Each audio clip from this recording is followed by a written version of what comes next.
Good afternoon, ladies and gentlemen, and welcome to another Saturday afternoon of Delaware State University Hornet football. We're here at Alumni Stadium for today's MEAC clash between Bethune-Cookman Wildcats and your Delaware State University Hornets right here on DSU-TV. Once again, alongside my broadcast partner, Derek Slayton. Happy Halloween to all of those out there as we're here for a MEAC showdown as the Hornets will come into this game 0-7, 0-4 in the MEAC. Look for their first win. And they'll try to get it against a team that comes in 6-2, 4-1 in the MEAC, and one of the favorites to possibly play in that first annual Celebration Bowl in Atlanta coming up this bowl season. Well, good matchup today. We have a high-powered offense led by a quarterback by the name of Quentin Williams, who was ranked 5th nationally in the FCS for passing efficiency at 173.2, as well as 34th nationally in passing yards at 1,594, and he's tied for 23rd in passing touchdowns with 13. When you look at Williams, what stands out to you, the redshirt junior? I think what stands out to me is the efficiency. 63% of his passes are thrown for completions, and that's very high for a MEAC quarterback. Normally they're in the low 60s or the high 50s, like 58% or 59%, but he's very accurate. But he still can throw interceptions. He still can turn the ball over a little bit. So the Hornets, when they do get that opportunity, might get an opportunity for 1 or 2 picks this game, they have to capitalize. Last week we've seen Terry Colson drop one. We've seen a couple of other corners have their chance to make a play on the football and not make it. In order for the Hornets to slow down Quentin Williams and that offense, they have to take advantage of the few mistakes that will be given to them. That's a great point there, Dad. Bethune-Cookman is led by head coach Terry Sims. Sims is the 15th coach at Bethune-Cookman University. He was named that on December 22nd, 2014, and he was an assistant coach for 5 years with these Wildcats, and this is his first coaching job. In 2014, he helped guide Bethune-Cookman to his 4th MEAC title in 5 years with the program, and before that, Sims spent 4 seasons as recruiting coordinator and special teams coordinator, defensive back coach at Howard University. He's from Jessup, Georgia, not that far from Bethune-Cookman, and he's a certified assistant at Louisville, Louisiana Lafayette, and Prairie A&M, Texas Southern, Austin Peay, and Knoxville College, his alma mater. Coach Kenny Carter, it's been a rough first season for Coach Carter, 0-7, 0-4. Derek, we talked about this off air, but I think, like you said, there's something or time to see what you have. It's not always about the wins and losses at this point. You do want to play hard. You don't want to give up in front of your home crowd or in general, but you got to see what you have in this roster. Exactly. We're talking about, of course, Obato's out with injury, but I think more importantly, they want to see what they have in Rivera. Should Rivera take over this team for next season, or should it be Obato, or should it be somebody else in recruitment? But these last couple of games, Rivera will have the keys to the offense, and he'll have a decent shot to prove if he will be the quarterback of the future. He's going to have to do a better job of taking care of the football and also completing those deep passes. We saw last week, early in the game, had a shot to Morris Frazier that would have been an early touchdown pass against South Carolina State, but he overthrew him. He has to hit his passes today. There will not be a lot of opportunities for him to complete passes deep down the field because Bethune-Cookman is a great secondary. So when he does have those opportunities, he has to be accurate. Great point, Derek. And look at this series between this team. It's been really close.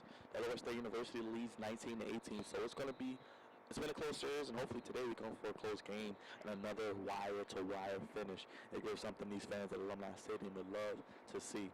Hornets, they've had some tough losses. They've played Liberty, Kent State, Shawan, Morgan State, Hampton, Florida A&M, South Carolina State, and today Bethune-Cookman. And looking forward a little bit, they go to North Carolina for the North Carolina two-step of death. I mean, look at it. You go to North Carolina Central, and then you go to North Carolina A&T. Again, it'll actually be on ESPN3 and ESPNU, and then you come back to Howard. Derek, we talked about this team looking for a win. Where do you see it possibly coming? It will be very hard for them to get that win today.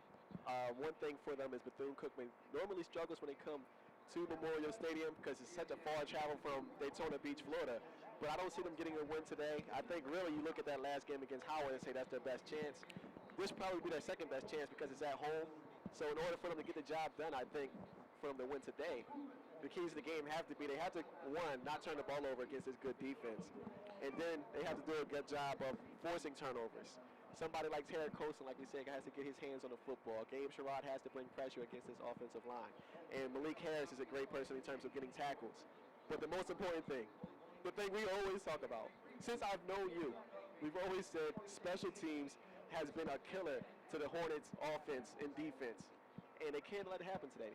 Last week, first possession, fumble, punt, return for a touchdown. Second possession, punt is blocked. Third possession, short punt. Fourth possession, punt almost blocked. It seems like it's always something happening with the special teams that kills the momentum that the offense or the defense provides. So that has to be the key, the biggest key of the game for them to get a win today. And then, you know, we talk about key players. We talked about Gabe Rivera already and what he has to do. He has to do a better job of hitting the receivers deep down the field when they are open, because they're not going to be open all the time. This is good secondary. But he has to take advantage of the opportunities that's given to him. Also, defensively, we talked to Herrick Colson. He has to get those interceptions. He has to be that spark. Normally, when he makes a play on defense, it results into something happening good for the offense. He gets an interception. Normally, the offense marches down the field and scores a touchdown. But it's going to be hard. Quentin Williams, you talked about him, best quarterback in the MEAC, has a cannon for an arm, had over 300 yards last game and 4 touchdowns. And defensively, they have great linebackers. Trenton Bridges is one of them.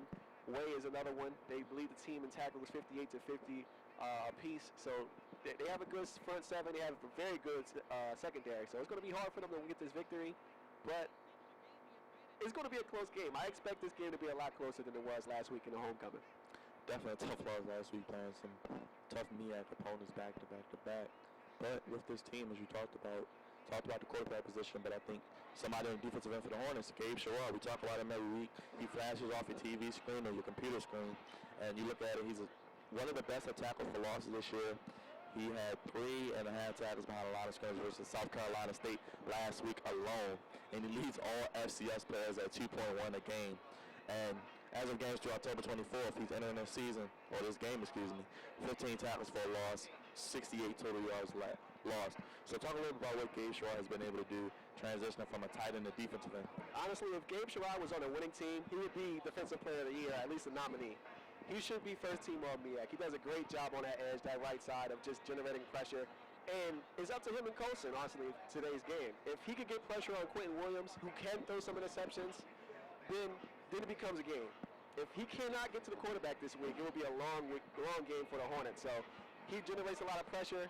And, of course, Herrick Colson, he generates a lot of pressure as well and does a great job forcing fumbles, does a great job in the secondary, leads DSU in interceptions and fumbles. So those two guys, they're a tandem. When one player is playing well, the other player feeds off that energy and plays well as well. So it's up to those two guys, honestly, for them to have any type of way to win this game, to pull off the upset. Definitely, we talked a little bit about it before the game as well. You have some possible recruits here, some people that Hornets have been looking at that maybe add to this football team.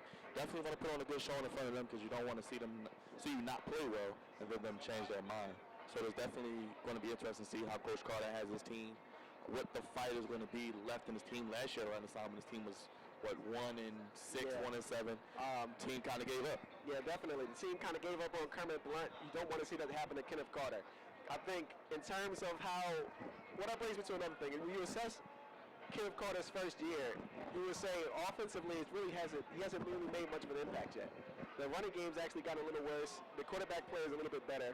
But do the players feel like he's generating enough momentum or generating enough positivity where they don't give up, where they can see the future as it being brighter than it being as gloomy as the present? So hopefully they see it as making progress, but not getting wins definitely hurts, and it leads to a team quitting on your coach. Hopefully that's not the case, because Kenneth Carter, extraordinary resume, coached at Florida State, coached in the Big Ten, coached at Youngsville as a coordinator, has 2 national championship rings with Florida. So hopefully he can keep these guys together and galvanize this unit, because that's the only way they can improve in the future. Good point, Derek. Injuries are something in the game of football or in sports in general that you have to deal with. And last week, we didn't get to talk about it extensively, but we saw Jamal Jackson, a little hobble, but then we saw him standing on the sideline, so he really didn't play much of the second half. He's been electric with his ability to run the ball and hit those outside runs. Can you just say a little bit about what his injury or loss of him in a game like this could be for the Hornets, as Brycene Allen will step in for him? Yeah, when you don't have Jackson, that's probably their best offensive weapon at this point. He's an electrifying running back, like you said, very quick, strong running the ball in between the tackles as well. And because they don't have a great passing unit, it's hard for somebody like Rivera to not have a running game to lean on. Because if they did have a running game to lean on against a young front seven like Bethune-Cookman, they're very talented, but they give up 28 points a game because they're not very experienced. If you had a good running game, that play action fake then comes to the advantage and helps Rivera with those deep passes. With him gone, there's virtually no running game, so there's really nothing for them to do in terms of running the ball that can throw off Bethune-Cookman, or it's something that they have to look for. So it's going to hurt Rivera. It's going to be a lot of pressure on him, but he has to stay strong in that pocket. He has to deliver some passes, and they have to find a way to get the ball to Malik Golson. We saw late last week he made some plays happen. A couple years ago, he was the second best MEAC receiver behind Norton Williams, who also played for the Hornets. So they have to find a way to get him the ball this week. Definitely have to get your playmakers the ball. It's not rocket science, folks. And I think with the Hornets, we've seen a lot of missed opportunities. I think last week, the first play of the game, a throw that was dropped by one of their receivers in the middle of the field. Some, as we talked about, special teams, punt blocks, missed field goals, missed extra points, third down conversions, not being able to convert, not being able to get off the field on third downs. And I think maybe possibly seeing a no-huddle offense like we may see today last week with a 2-quarterback system. So the Hornets have seen the kitchen sink thrown at them. Right. But as they get ready to come out of the tunnel, what are the things they're going to have to do in the, say, the first 5 minutes of this game, first series or two, to make sure they don't get in a hole that they're going to have to try to recover from the whole second half? Well, I think you brought up a good point with the 2-quarterback system, because you'll see that from the Wildcats. They have Larry Brim Jr., who comes in as a spell quarterback who can run the option, but he's a better passer than we seen last week when they ran the quarterback, the 2 quarterbacks. So they have to look out for that. But I think, like you said, they have to get off on third downs. They have to get off the field, because it's a no-huddle team.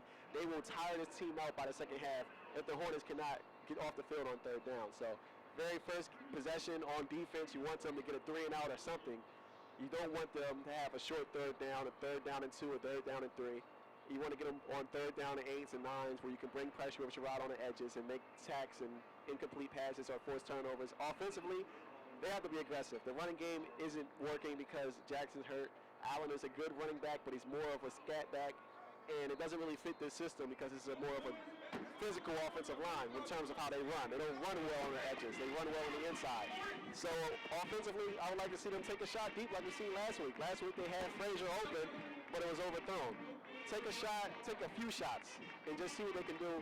This is a team in Bethune-Cookman that gives up 29 points a game. They gave up 49 against Norfolk State. So take your shots, see if you can make a play happen, see if you can generate some energy and some momentum for the rest of the game. And I think a good point about this team, the Hornets are searching for an identity, I guess it's safe to say. With the new coach, a new system, new regime, it can be hard, and it can take a year like this to find out what you're going to do moving forward. But you talked about Bethune-Cookman's defense as we get ready for the coin toss. You see, they are giving up a lot of points, so there could be some opportunities to take some shots, as you said.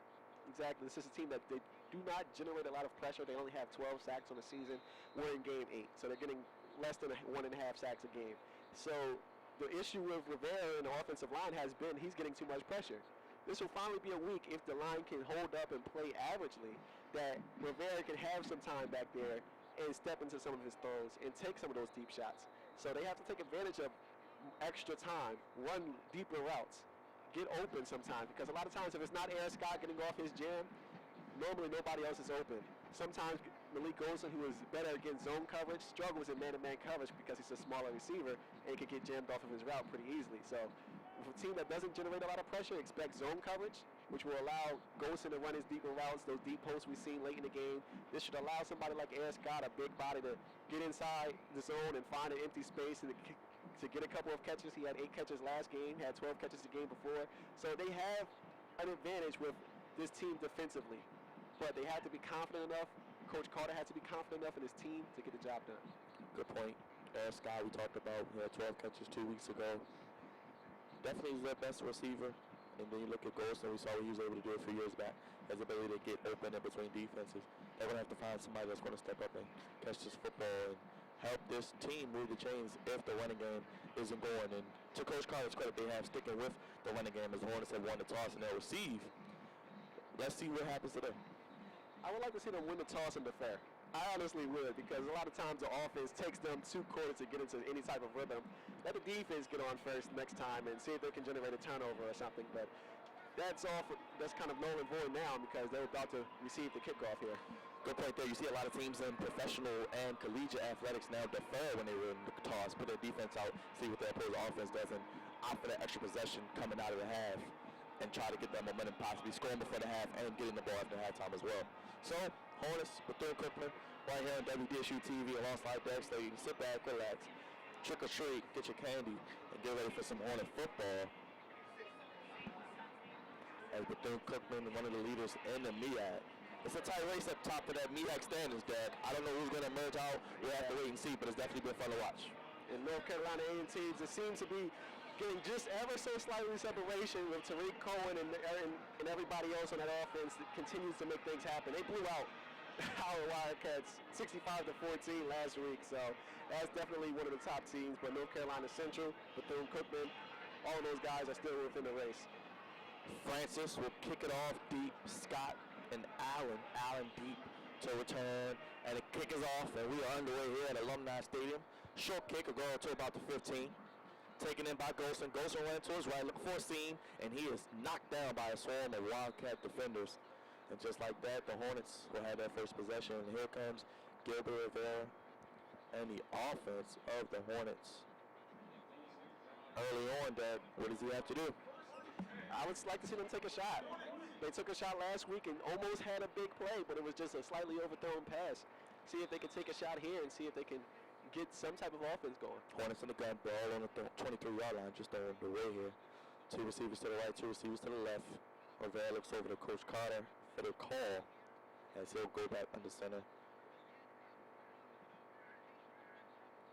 Rivera takes a snap, looks to his left, has time. He's going to take that shot. Has a man, and there's nothing down the field. And so he was trying to get the ball to Morris Frazier. Morris Frazier made some plays last week. He definitely did, and he's a big receiver there. And that's a shot I like. One-on-one coverage. You got a couple inches with Frazier over the cornerback, just a little bit over his head. That's the accuracy part we're talking about. He has to put that where Frazier can use his height and make an advantage. As we see, Dayon Chong is the back beside Rivera. He may get the carry here. He does. Runs to his right. Finds a little hole. Spins. Still on his feet. And will be close. About the 29, maybe the 30-yard line, depending on the spot. As it'll set up actually a third manager with that. Yeah, you don't really see Dayon Chong get the ball unless it's near a red zone, but you can see that physicality breaking out of that first tackle and making something happen. Well, third and 2, ball at 31. 14-20 remaining here. Just underway here. Hornets in the shotgun again. Rivera takes a snap, throws it short, and that play was sniffed out immediately by the Wildcats. And just like that, looks like the Hornets will punt and a 3-and-out that you did not want starting out this game. I like the idea of running the screen. It's just a good job by Bethune-Cookman recognizing the formation, the down and distance, and sniffing that screen out. But not a 3-and-out. This team only converts on 25% of those, and that was 3rd and inches. They had to get the job done in a situation like that. Jeremiah McGahee will punt. Frank Brown deep to return for the Wildcats. McGahee's punt spirals. It'll take a little bit of a Hornet bounce to about the 21 to 20-yard line is where they're spotted. So not a bad punt there from McGahee, who's been consistent when he has his opportunities. Yeah, but he's not getting rushed by 17 players, even though it's only allowed 11 on the field. He does a good job of punting the ball. But I always have a mini heart attack when the special teams line up. I thought that one had a chance of being blocked. Good job protecting by everybody up front to give McGahee some time to make that punt there. Well, Dad, there's your guy, Quinn Williams. He comes out on his high-powered offense. Not the biggest quarterback, maybe from the Russell Wilson, Drew Brees size category, but definitely gets the job done, and he'll come out in the gun here. And they won't waste any time getting going. Ball on the 20-yard line, he'll check it at the line.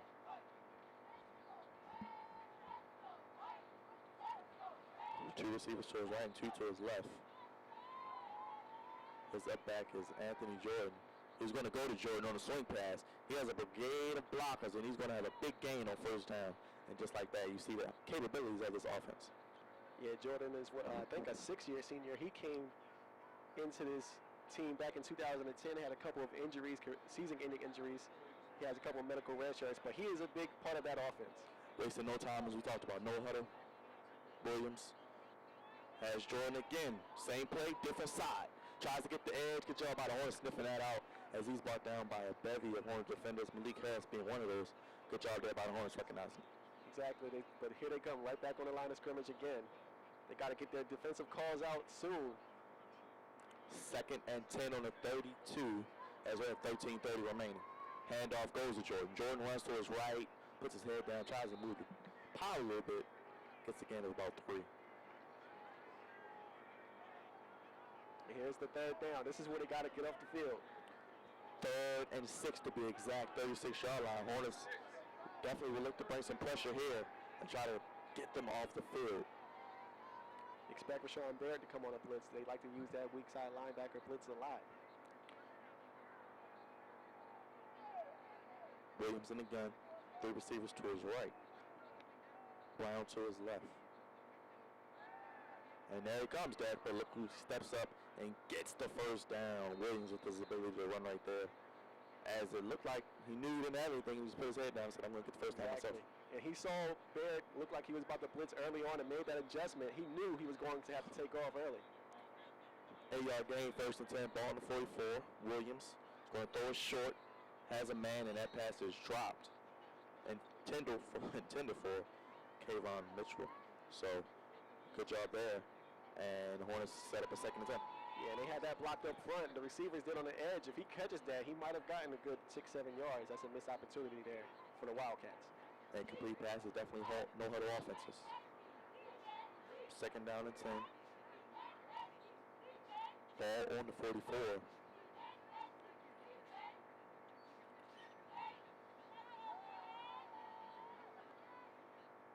Williams in this Wildcat offense will stay in the shotgun. We'll see a lot of that today. Anthony Jordan is his back to the right. Williams going for that swing pass. They love throwing it to the flats. Jordan has space, and he runs out of bounds after a big gain. The Hornets have to adjust to this because they're playing back, and they're just dinking and dunking them right down the field for another first down. Exactly, and that's what happened against South Carolina State. They just stayed back, playing 5, 6, 7 yards back off these receivers, and they got picked apart. So to set up a 1st and 10 at the 44, as we're at about 12 minutes remaining here in the first quarter. Hornets had an opportunity on 3rd down, didn't get the stop. And now you see this team showing their offensive versatility. A lot of dink and dunk swing passes early on in this drive. Anthony Jordan being the recipient. Williams in the gun takes the snap. He's going to give it to Jordan again, and Jordan carries a whole swarm of Hornets with him. And Anthony Jordan's a pretty big running back, Derek, and he fits the system well. Exactly. He's been in the system for 6 years. Came in 2010. He's top 10 in rushing yards all time in Wildcat history. 2nd down and about 1. They're going to stay in the gun. Looks like it'll be a keeper. Williams is going to take it himself for the first down, and they move the chains again. And that's why you wanted to get the stop back when it was their own 40 on 3rd down, because now this Hornets defense looking a little tired, getting pushed off the ball very quickly. 1st and 10, ball to 32, and looks like he may have gotten some room from the Hornets. Luckily, they got back as he tries a little bit of a hard count, ball on the 32.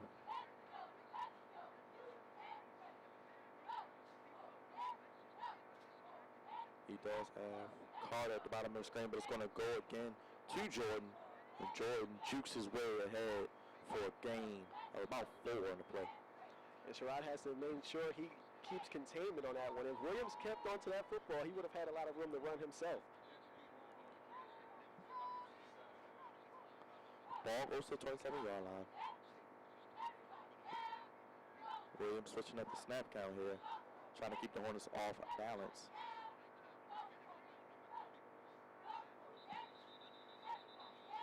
And it looks like the scoreboard is out, so we do have a stoppage in play. Some technical difficulties and some problems with the clock as well. So as we have a break, Derek, get you some water, as this is a no-huddle offense. We're going to talk a lot today. But what do you do to stop a no-huddle offense for the people out there? You have to mix up your coverages. You can't continue to just show the same coverage the entire time. You have to show them a different look, which can catch a team off guard, because a no-huddle offense, they're not really looking to make too many pre-snap reads. They're looking to just see a regular formation and making a play. So they need to show different coverage schemes, show different formations that can throw the Wildcats off guard and into making some mistakes. Well, Derek, I actually have to give a game ball to whoever did that, because they must have known that the Hornets were tired and probably couldn't stop this offense right now. Needed a break, need to get some water and Gatorade. What do they do now coming out of this break? Exactly. That's that camaraderie that we need. That's what we like about whoever is managing that. Home field advantage. That's what you need sometimes. Right. Sometimes you need a break. Somehow it just disappears. Somehow the scoreboard doesn't work, but it works in the Hornets' advantage. Somebody can get some break, some water or something, because the offensive line was really dominating the Hornets and pushing them off the ball early. So 10:45 will be the time when we resume play. looks like, and it'll be second down and about 4 on the play. So just like that, we're back in action. Good job there by everybody getting that situated.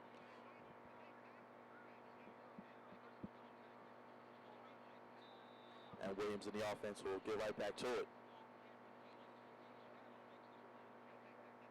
Williams hands it off to Jordan. Jordan running left, tries to get to the outside, gets close to another first down for the Wildcats. And this Anthony Jordan, I don't think he gets a lot of credit in this offense. We talked about it being there 6 years. He's showing a little bit of everything, catching and running. Exactly. He was that tandem with Isidore Jackson, who was the best running back in Wildcat history. He was the backup to him. But you can see now he emerged of course, the best running back of the group here. Williams gives it off to Jordan. He's going to maybe get a yard on the play. Pokes his head across and gets about a yard. But a new set of downs again, and the Wildcats are converting on third downs. Yeah, and a lot of times people hear no huddle, they think throwing a football deep down the field. But the best no huddle offenses have a really, really good running game that can get them those positive yards. Williams comes out again in the gun. But he keeps it himself, gets the outside, has some room, cuts back inside, and he's going to get another first down, or at least close to it. And like I said earlier, we've seen Sherrod not show that containment. He gets beat there on the edge. He's crashing in to try to stop Jordan. That time, Williams does a good job recognizing that and gets to the outside himself. And Williams, the veteran leadership, running the read option there, zone read to perfection. Williams in the gun again, first and goal, gives it off.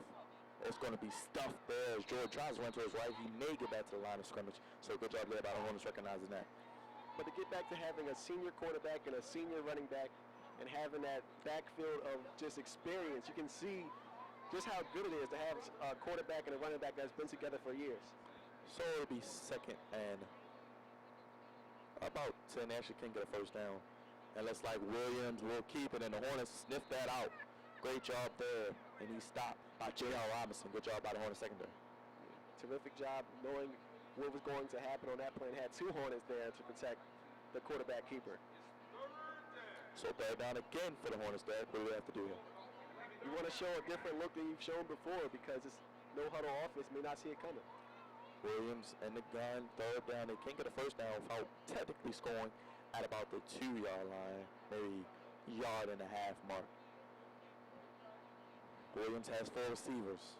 Jordan, but he's going to probably throw it. As that swing pass they love, and the Hornets are there. Let's just see if they can make a tackle, and they do a great job. And J.R. Robinson there again. He's been all over the field early on, and the Hornets get that third down stop. And just a little bit of a cat and mouse game. We see Rashard Barrett fake like he was blitzing. He drops back in coverage, forces the check down, and Robinson making a tackle on a running back and off the field, which is a hard thing to do. Good job by him. And it looks like the scoreboard is back up and running as we're at about 8 minutes remaining. And we'll get a field goal attempt here from Hernandez. About a 28-yard attempt here. Ball will be spotted at the 11. Kick is up and it's blocked. Great job there by the Hornets. It's recovered. That's going to be Logan Westcott, ladies and gentlemen. He's still running to the 20, to the 10, to the 5. He's going to score. The Hornets. A blocked field goal, and they recover it for a touchdown. I didn't think we saw that one coming. And you look at Westcott. What a play there by special team is taking advantage of the opportunity. Yeah, I didn't get to see who exactly got a hand on that football, but the entire defensive line got a great push. And it's very hard to block a field goal when it's only like a 25-yard distance. Terrific job by them. Logan Westcott showing his speed to finish that run off. And we say each time Bethune-Cookman comes up here, they always struggle. It's a long travel from Daytona Beach to Dover, Delaware. Great point there. And like you said, that was virtually an extra point. And they were able to crash in, get great penetration, block it, pinning the extra point. They could have a lead early on in this game and not be playing from behind. Extra point pinning, as we say. Kick is up, kick is good.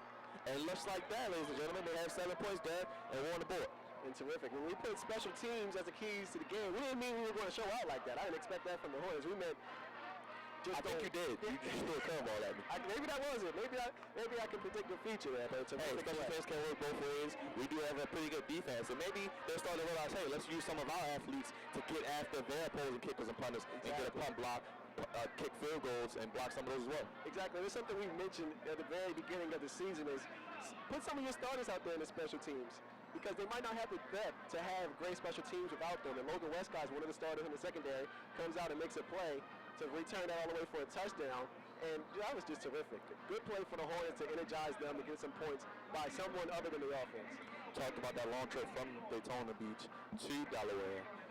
Talk about having to play a MEAC team that has no wins. They want to play for something, play for pride in front of their home crowd. Just got, whooped on their own homecoming. This is a great opportunity to catch a team by behind, and now their offense becomes a little bit more predictable. They're going to be no huddle, but they're probably going to look to throw the ball even more. Exactly. And what makes it funny about in terms of the travel is because Delaware State built that new dorm room that used to be a hotel. I forget the hotel's name. I think it was the Sheraton. Yeah. That used to be where they used to stay in terms of Bethune-Cookman. But now that that's a dorm, they had to go all the way to Wilmington for a hotel and then drive all the way back to Dover. So that's about an hour drive in itself. And probably fly to Philadelphia or BWI and drive. Exactly. So a lot of travel miles for the Daytona Beach Wildcats, and maybe that's leads to some more mistakes. And this can help out our defense. The Hornets secondary is pretty good. They just don't get tested like that because teams are able to kind of impose their will. So if you know a team is a little bit more predictable, you can let the Gabe Sherrods of the world get pressure on the quarterback and force them to throw to a J.R. Robinson or, of course, a Ted Colston. Exactly. And this is a good start for the Hornets. One thing you want to make sure is that you're not too gassed because they were on the field for a long time. Let's see if they can get another turnover or a 3 and out to get themselves some breaks. And that's going to be important, Dad. Getting the offense back on the field potentially and keeping this momentum up. You're not usually in the lead, but you want to take advantage of this moment and definitely relish in it. Kick by Nesdy is deep. Pretty good kick there. It's going to be returned by Copeland. Copeland's still on his feet. Nice return, actually, to a little bit past the 30, maybe the 28. So the Hornets defense will be back in the field.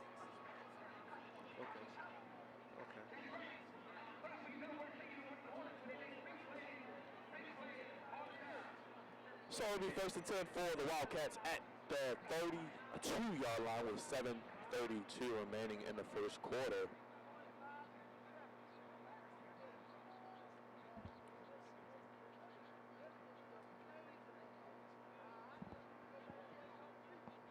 So Williams in the offense back on for that second possession. Moved the ball well, but it resulted in no points. And look at this, ladies and gentlemen. What a run there by Michael Jones on first down. And I don't think the Hornets saw that coming. Exactly, and this is a team, they got the punt block for the touchdown, but this defense is basically on the field again. And they have to stop against a physical running game again. So they're getting pushed off this line pretty early. They might have to bring some of those linebackers down or even a safety to stop this run. 1st and 10 at the 47, 7 minutes remaining here in the first quarter. Jones will stay in the game in the pistol directly behind Williams. Looks like a little option. It is. Great job there by the Hornets coming up and crowding Jones as Williams took a shot from Gabe Sherrod. Sherrod was probably frustrated that he did the toss, so he just made sure he brought Williams down. And that's something to make a quarterback say, I don't want to keep the ball anymore. And it's a legal hit. It's not dirty. It's not low. It's in the tackle box. And like you said, on plays like that, you want to make the quarterback think twice about keeping that ball.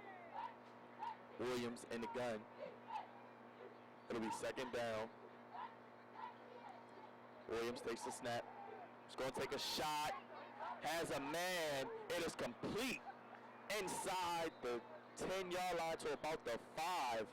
And that's going to be completed to Jawill Davis on a big game deck. And just as we praise the secondary, they give up a big play. Yeah, and William Burton never even got his head turned around to locate the football. Jawill Davis is their best receiver, just under 600 yards on the season.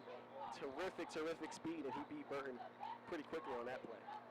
Well, Williams will come out again in the pistol. And it is upended, and there is nothing there for Williams, who kept it himself. And J.R. Robinson's making some plays. Didn't fall for the fake and hit Williams in the backfield. And he's the safety coming all the way down to make a play like that. And Ted Colson and J.R. Robinson, they are definitely playing well in this game. And they played well all season long together back there. Burton did get beat on that deep play, but it's seldom you do see plays like that. As Williams in the gun has 3 receivers to his left. He looked at the sideline. It's 2nd and goal on the 7-yard line. Hornets will try to do it again. They blocked the field goal last time they were down. Maybe they'll try to create a turnover. Hornets look to bring pressure. They do. Williams takes a snap. He's going to take a shot to the end zone. Has a man, and that is going to even up this game, pinning the extra point. And just like that, Frank Brown comes right back and helps his team out by getting a receiving touchdown. Exactly, and Frank Brown is another guy, 2nd on the team in receptions, had over 100 yards last game, and he's somebody that's emerging for that Wildcat offense. But it's really been a cat and mouse game between Williams and Malik Harris and Rashawn Barrett. He's seen the blitz coming, and he looked to the sideline, got a different play, and threw a pass knowing the blitz was coming. And just like that, you see as the kick is up and good, that this Hornet defense kind of didn't help out the special teams unit, but you look at this game, it's tied up 7-0. Still early in the first quarter, 5 minutes remaining. They took some shots at the secondary and actually came out winning. You have to think if they continue to take those shots, maybe the Hornets can switch and reverse the rules to get a pick. Exactly. It's strength versus strength. This is one of the best passing teams in the MEAC. Actually, the best passing team in the MEAC. But this is secondary, like you said, in the Hornets that normally don't get tested because everybody knows who's back there. So it's kind of like sometimes you just have to play strength versus strength. And right there, Wildcats won on that possession. Great point. Well, the Hornets will have their 2nd possession of offense. Seems like they haven't had the ball in forever. But because of the long drive and the field goal block, and now the Bethune-Cookman getting the ball back, what do the Hornets have to do? They've been sitting a while. What do they have time to develop? They cannot have a 3 and out here because, like you said, 2 straight long drives by Wildcats offense has this Hornet defense a little gassed, a little tired. They have to maintain possession for a few minutes, allow this Hornet defense to look over some of the film, look over some of the plays, and most importantly, get a breather. So it's going to be up to the Rivera and his offensive line and these receivers to make something happen to get at least a couple of first downs. That will be very, very important as the game is back to 0-0 now. And we got a long way to go. This could be a fun one. 5:21 remaining. As Francis will kick off.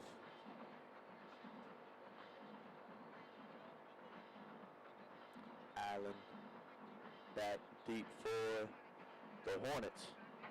And it's actually going to be another short kick to that right corner at the 20, taken by Golston. He slips, gets up, and he is going to be taken down immediately at the 21-yard line. So not the best of returns there. And we've seen 3 straight times against these Hornets.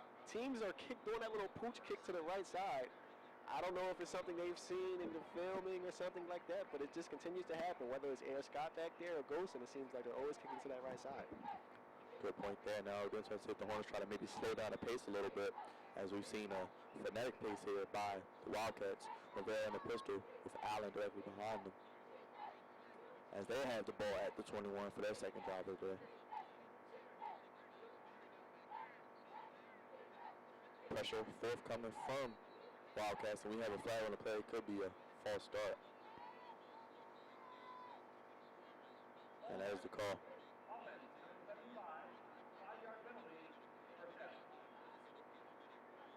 So we see you on the false start. Anytime you usually call offensive lineman's name, not always the best.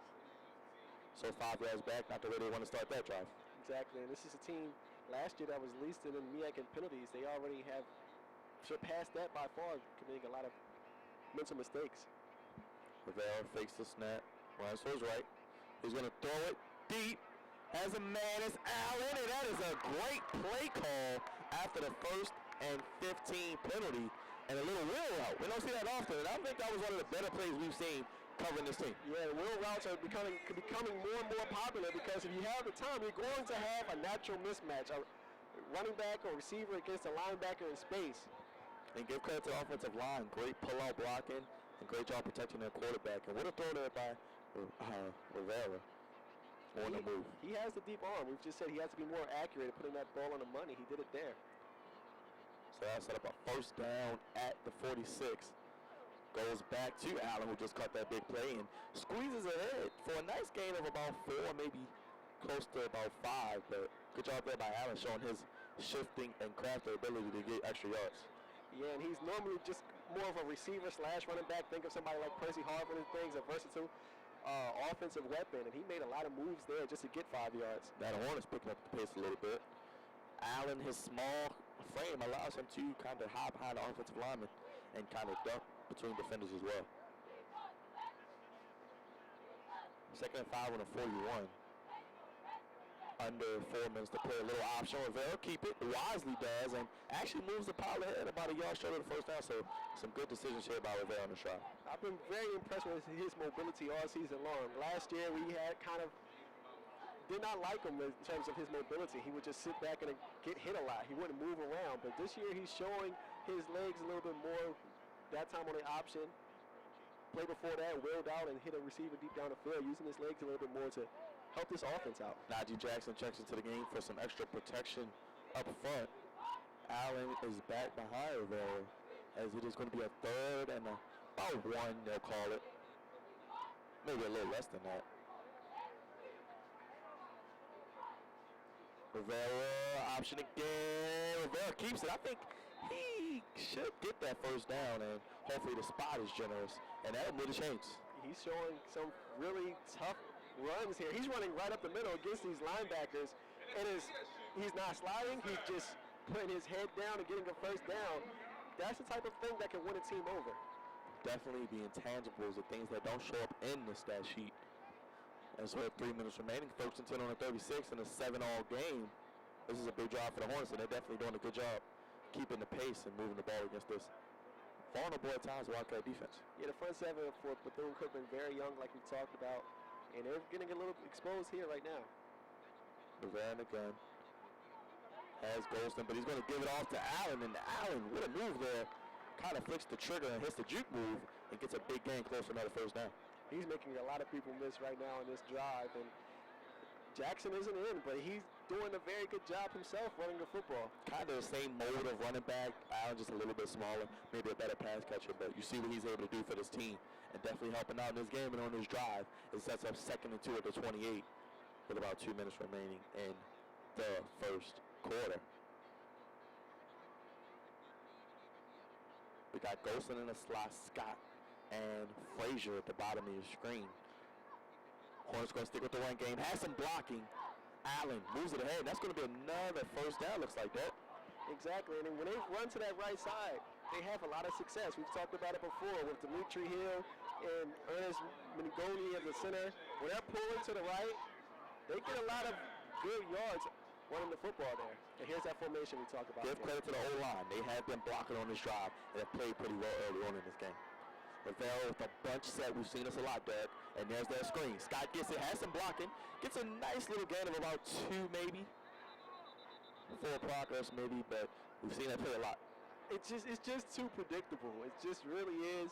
When you see a receiver with 2 blockers in front, you're just thinking screen. But they got a couple yards in that one. Actually, a generous gain of about 4. So Scott will take that and try to get him involved, I guess, as they move the ball to the 20. Allen has been the go-to guy on this drive, and like I said, give credit to this offensive line. They came in together young, kind of developed. This year we've seen a lot of penalties, but on this drive they've shown their abilities, not only in the pass game, but in the run game as well.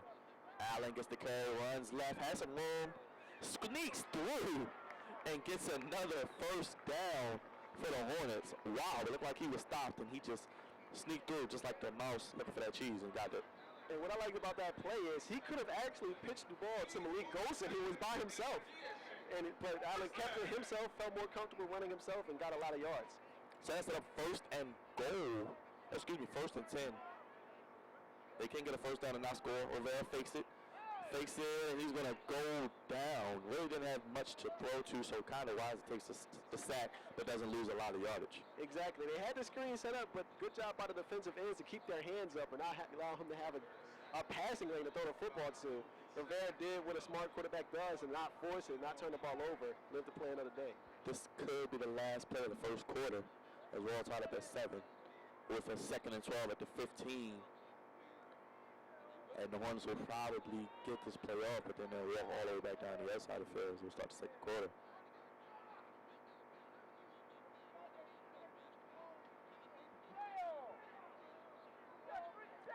Rivera in the gun. Fans calling for the play. They get it. It's given inside, and that's not much of a gain there for Allen, and that'll bring the first quarter to an end, and I think the Wildcats are on that run. But that pretty exciting first quarter, all tied up at 7. Hornets will walk down the field with a 3rd and long. What did you see from the first quarter? Well, I like that they took a couple shots deep. That's what we've been imploring them to do, and they've done it with pretty good formation. I like that they used them, wheeled them out to the right. Everybody's making the plays going to the right, and then you have the wheel route on the opposite side, one-on-one against a linebacker, and Allen will win that every day of the week. But it seems like we're having another weapon, a new player emerging in Allen right now. So some bright signs for them. Rivera showing his strong arm and his good decision-making, and we're seeing plays that we have not seen this season. They're running some new stuff on the offense. It seems like Kenneth Carter in his 8th week now can develop or implement more plays into this playbook. Great point. I mean, we saw a little bit of everything in the first quarter. Some aerial assaults from Bethune, as we talked about earlier on, some big runs from both sides. Allen with the wheel route catch, a blocked field goal. I don't know if I mentioned that, but that was exciting to see for the special teams. You see early on the Hornets getting some pressure. See Bethune-Cookman kind of getting some pressure, something they're not used to doing. This will be a battle of wills. You talked about that travel. This is always a close game. This series, as I talked about, DSU leads 19-18, so I think this may go down to the wire. Exactly. The travel for this team, for both teams, whenever they have to go to the other team's home stadium, it's always just a weird game because it's how far it is in terms of travel and distance. And it seems, once again, having a little bit of a weird start, but it's in the Hornets' favor right now. So a 3rd and long. Worst case scenario, the Hornets could have a favorable field goal, even though it was a little windy today. I think the kicking game has seen some improvements throughout the year, though. Exactly, but they had to get some points on this drive. It would be deflating if they don't. 3rd, 13 on the 16. Frazier in motion. Rivera gets the snap. Going to think about it. Has nowhere to go.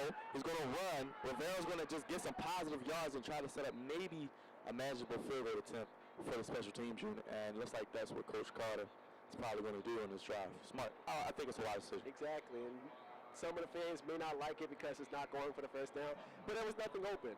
And once again, they have to get some type of points. A touchdown, of course, you would love to have it, but just a field goal gives them the lead. And Wisdom knows D, if he makes this, they'll give the Hornets 3-point lead. But worst case, if it's not made, they do have to go all the way back on the field and score on the defense. So they're about a 28-yard attempt here. Kick is blocked. And the punt was blocked there by Kevin Thompson. And I can't say I'm surprised, Dad. Exactly. We know special teams is always a gamble. It was the right decision to kick the field goal. It just didn't work. The kick itself seemed kind of low because nobody was really in the kicker's face. That kick just seemed low. You got to kick that higher. A lot of times you see those low kicks get blocked when you're at the 35-yard line or something for a longer distance field goal. But at the 10-yard line, 11-yard line, he should kick that as high as he can and get it over those outstretched arms. He just drilled it right into a defender. And sadly, one of the best drives of the Hornets season we can remember kind of comes up with nothing, and that kind of sums up their season, I guess. Exactly. They should have came away with some points. The only underlying story or success you can say is they took some time off that clock and allowed the Hornets defense to rest because they have had to deal with 2 long drives in that first quarter. Well, has been a good game so far. I think both sides are battle of wills, a team that maybe likes to throw the ball, but you see them trying to run a little bit more. And Bethune-Cookman and the team at home who run the ball has seen some shots down the field. So things maybe they want. Both teams probably want playing for. Exactly. It seems like this game is going to end up being on the special teams. Whoever can make the most special teams plays can win. That is if the Hornets secondary can hold up against this passing attack. But I'm a little uneasy whenever a game has to be done because of the special teams. And we have a new quarterback, and it is Larry Brim in the game. And that's going to be given off to Jordan. New quarterback, same play design as Jordan is going to keep the ball and be the workhorse for this offense. Tarek Colston almost forced the fumble, had his hand on that football, but Jordan showing his strength to shield that ball and shield off the defender and get a good run for a first down. Brem, the redshirt sophomore, will stay in the game for the after getting the first down from Jordan, 1st and 10 on the 31. And it's not like Williams got benched. They do this in every game. Brem keeps it. He definitely is looking to run, does, and gets a gain of about 4 on the play. I'm sorry to cut you off. Sort of like we saw with South Carolina State. And we knew this was going to happen coming into the game. But the one thing about Brim is he will throw the football, has 4 passing touchdowns on the season, so the Hornets still have to be aware of that. Even though you know they want to run the ball, a play action can definitely hurt them deep down the field. 2nd and 6 on the 35, just on the way here in the second quarter. All tied up at 7, and what a fake there by Brim. He even got me, but he carries ahead for a big gain close to midfield. And I see why they brought him in. He definitely runs that zone read to perfection. Yeah, he put the ball right in Jordan's hands, and Jordan had the ball and was running away from him, and he just pulled it right back out and was able to get 15, 16 yards on that play. That play was drawn up perfectly. So it's right at the 48, a first down. And Brim gives it off again to Jordan. He is upended. Like Harris got him. The 48. There's a Wildcat slow to get up on that play. Jamie Wilson, a little slow to get up, as you said that. Exactly. And they have some of these smaller receivers out there blocking in the middle, and sometimes that happens. So ball at the 50. 2nd down and 8. Brim takes a snap. Derek Mitchell can throw. You see it there. And what a play as it goes to Carter on the slant. Exactly. And because he's such a good runner, those throwing lanes are a lot more open because everybody's expecting run, and he just shows the accuracy. One-on-one coverage against Colson is able to get that pass in. Almost like the pass rush was non-existent.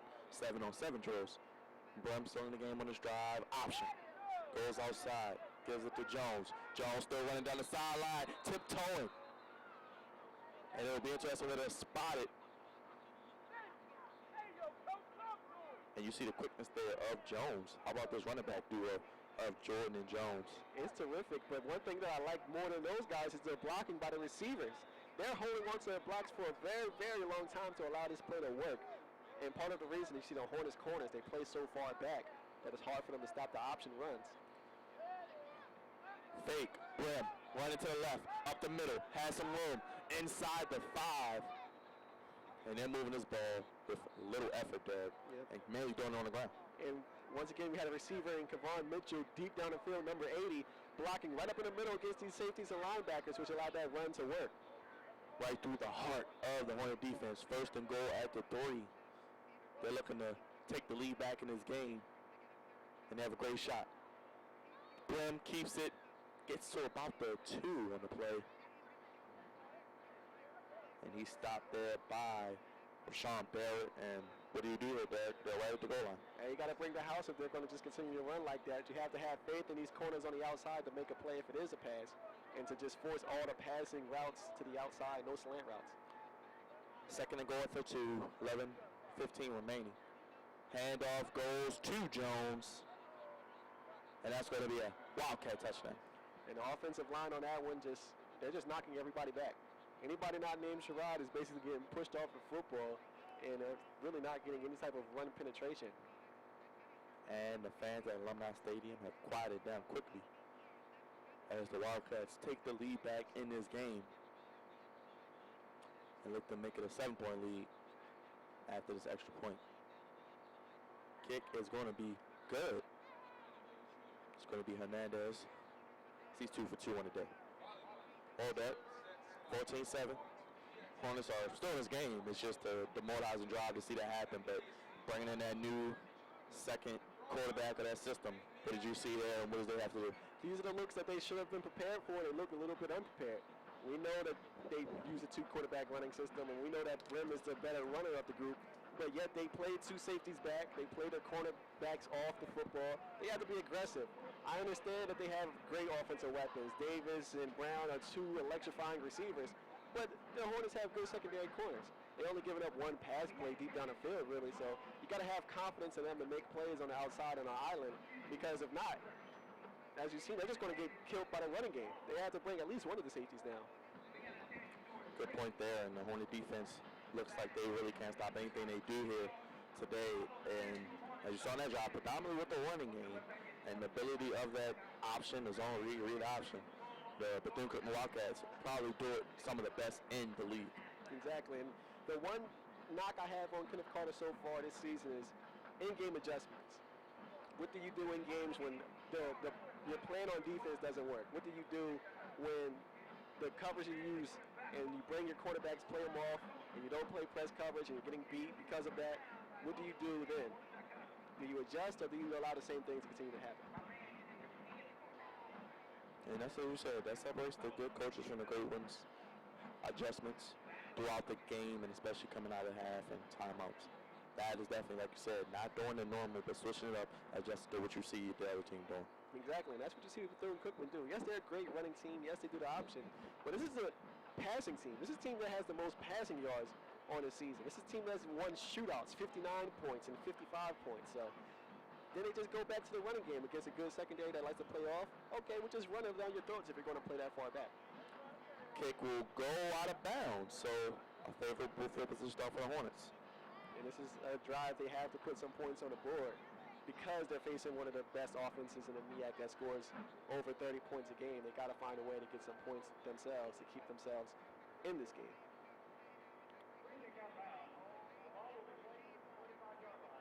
So it goes to 35, first and 10. Rivera and the offense had a pretty good drive, but no points. Last drive.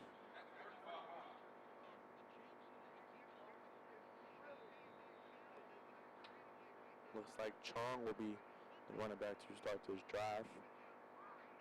And Scott is at the bottom of the screen and a bunch to Rivera's right.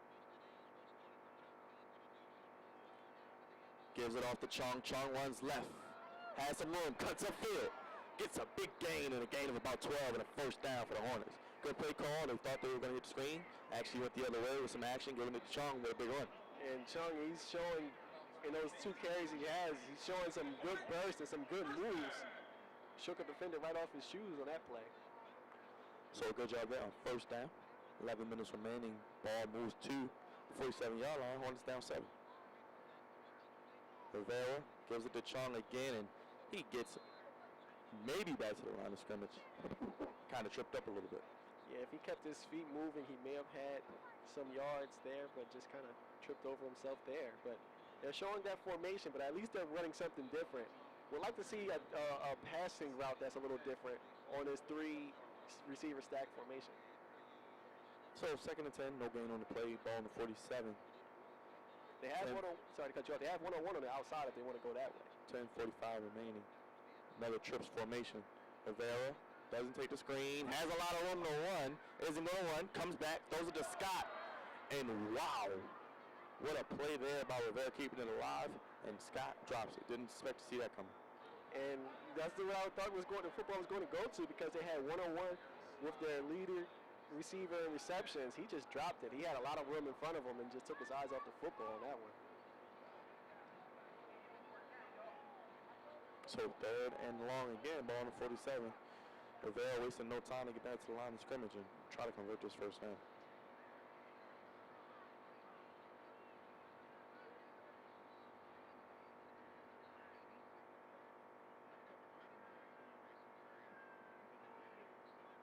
Rivera gets a snap. Pressure from the Wildcats. A throw down the middle of the field, and it was underthrown. He had Ghostin in the seam. And not the way you want to end up that drive. And if he puts that on the money, that could be a touchdown. The safety was out of position against that deep post, and you can't blame Ghostin for not being available or for not seeing the stats that he's shown 2 years ago. The receivers they're throwing bounce passes to him. As you know, this isn't basketball, folks. McGee and the Hornets special teams will try to prevent another block. Last time was a field goal. This time on the punt. Punt is off. And McGee gets it off deep. And it's going to be returnable. It is returnable. He's still on his feet. Gets close to about midfield. Does Frank Brown. And a nice return there set up Bethune-Cookman. And let's see what quarterback we get.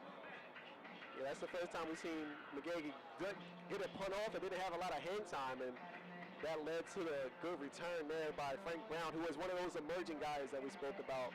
It's his time to prove. It's his time to shine for the Wildcats. You can see what he can do with the ball in his hands. Well, 10 minutes remain until halftime. Hornets down 7. Well, let's see if the Hornets defense can answer the call and kind of adjust to this 2-quarterback system. We'll wait and see which quarterback we get. But like I said, they came out, ran the ball down the Hornets' throat. Hornets were playing back, playing off, trying not to stop this high-powered passing offense.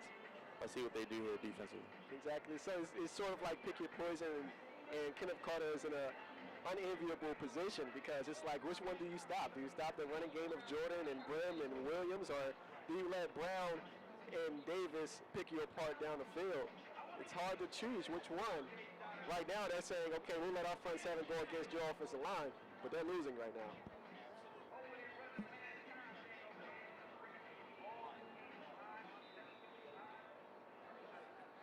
First and 10 at midfield for the Wildcats. Already lead 14-7 with 10 minutes remaining till halftime.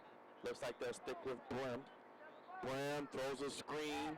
Jones gets it. He scored a touchdown last drive, and Jones again getting to the sideline and almost broke that. Another big game, but gets another first down for the Wildcats. The Hornets, they've seen that play. They got there quickly, but just have not been able to bring these guys down in the open field.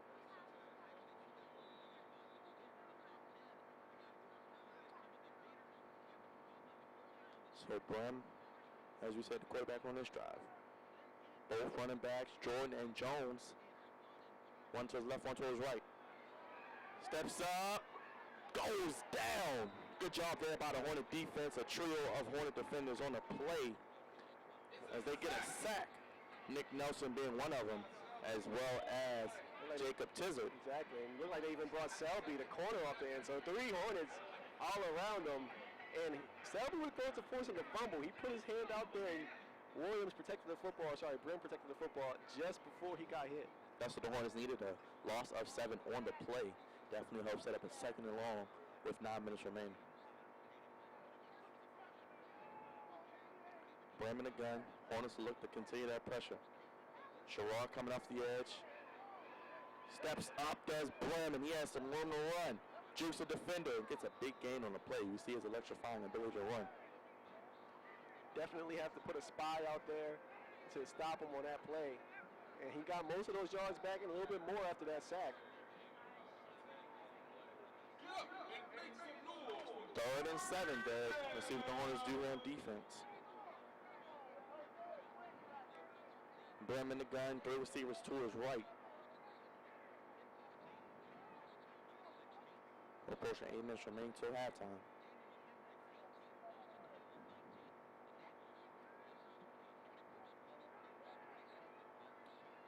Great job there by Sherrod, and he missed the play. And Brim is still on his feet, gets to the 20-yard line, and you don't often see that, Dad. And that was a great fake by Brim to pretend like he was going to throw that option pitch and just sneak past Sherrod, who normally just hits the quarterback just because he can. That time he tried to play the pitch and lost. 8 minutes remaining, 1st and 10 at the 20, and this Bethune-Cookman Wildcat offense showing they can do it all, especially as it comes to running that option offense.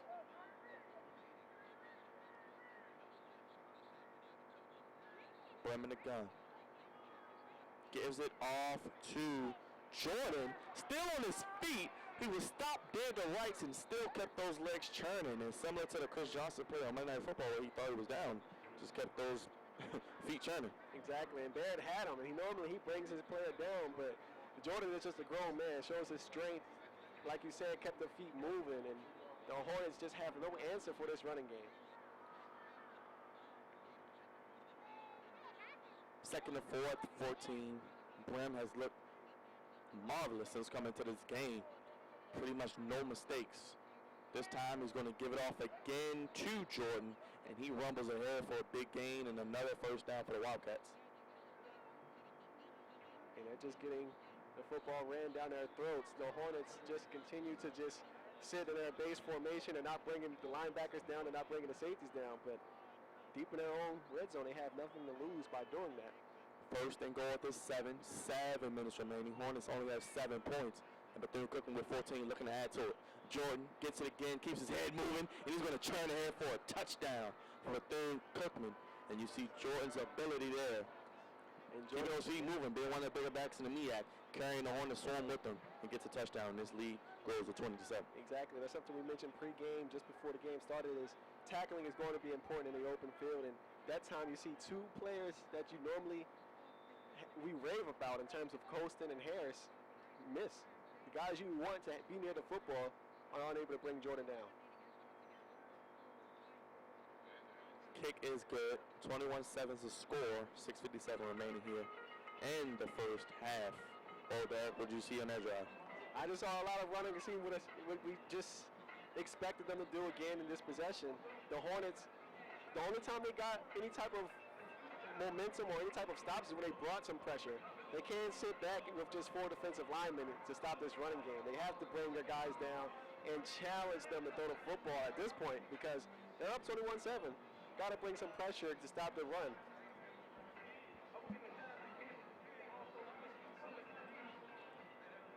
Oh, Derek, what do you think Coach Carter has to adjust to and tell his team?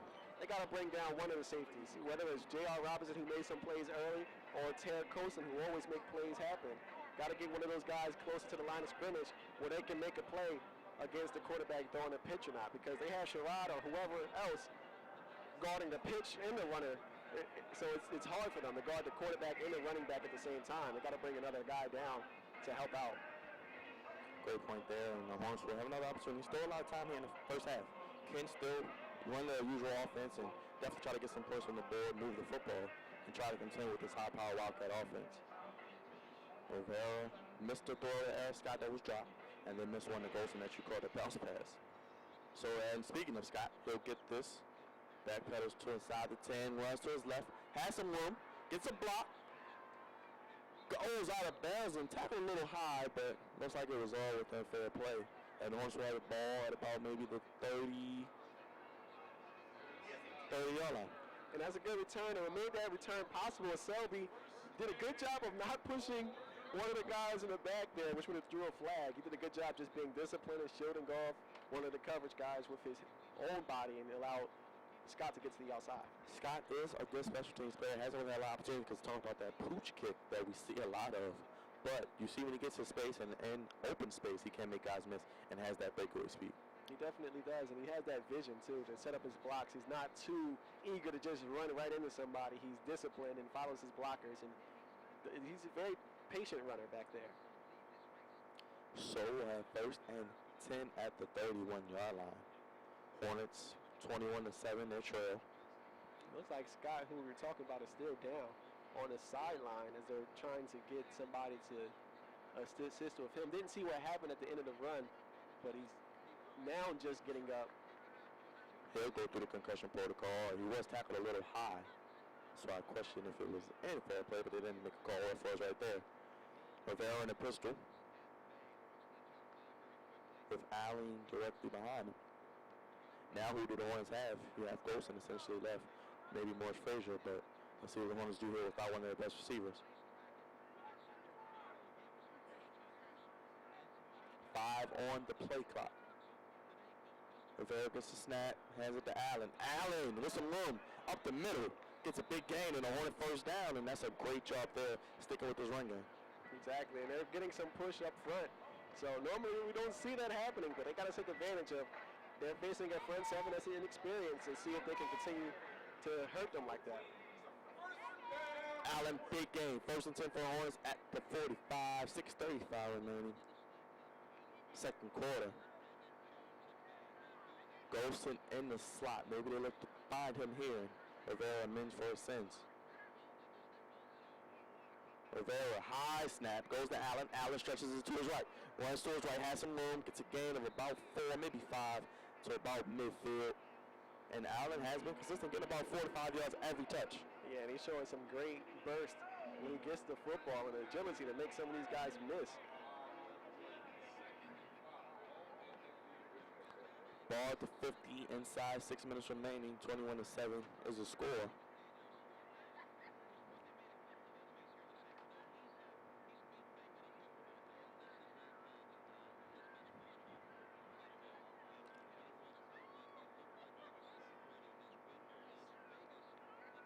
Rivera gets the snap. Pressure coming. He's going to go down as a collective gas goes in. He's brought down by, looks like, Daquan Richardson, the safety coming into the box making a set. Yeah, and that's a good job by them bringing that blitz, and Rivera never seen it coming and got brought down, and now you're here for the crucial 3rd down. And talk about third down, 3rd and 10, a 3rd and long as we approach 5 minutes remaining. From the 50. Rivera with 3 receivers, goes from Frazier to his left. No one to his right. Allen in the backfield.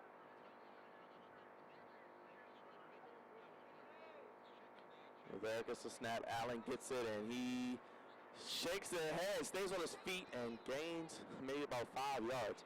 But I guess a conservative call there, I guess, on 3rd and long. Exactly, but down 21-7, I think you might, do you keep the guys in? It's taking a while to get off the field.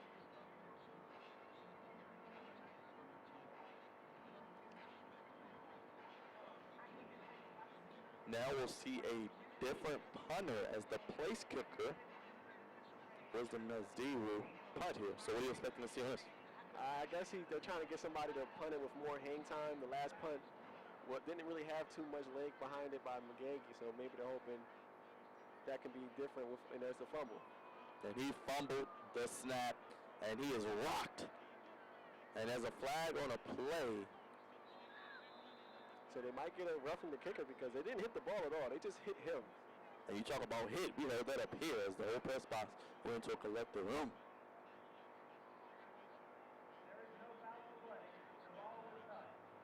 So they're going to pick up the flag. Don't see that often. And that was just a horrible play all around. At least he got the punt off. And it's on the 40-yard line. It could have been a lot worse. We've seen a lot worse. I'm actually not that upset about it, honestly. And that should probably just tell you everything you know about how the special teams has been during the season. That I expected that to happen a lot worse. I thought he was going to fumble it and somebody was going to recover it and take it in for a touchdown. So you got to live with the special teams sometimes. I don't understand why you always they're substituting too much in terms of their kickers, and situations like that can happen.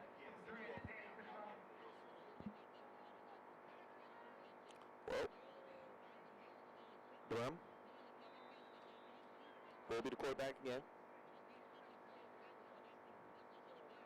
Handoff goes, and he's still running.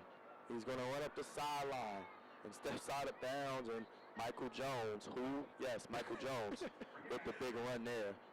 1st and 10, and a big gain there. And honestly, I haven't seen anybody tackle Jones. We've got to probably take this back with a holding. But it seems like the only time he stopped is because he ran out of space and ran out of bounds. Nobody is taking him to the ground. Seems as all his runs gets to the sideline, it's up to him and when he's going to go out of bounds.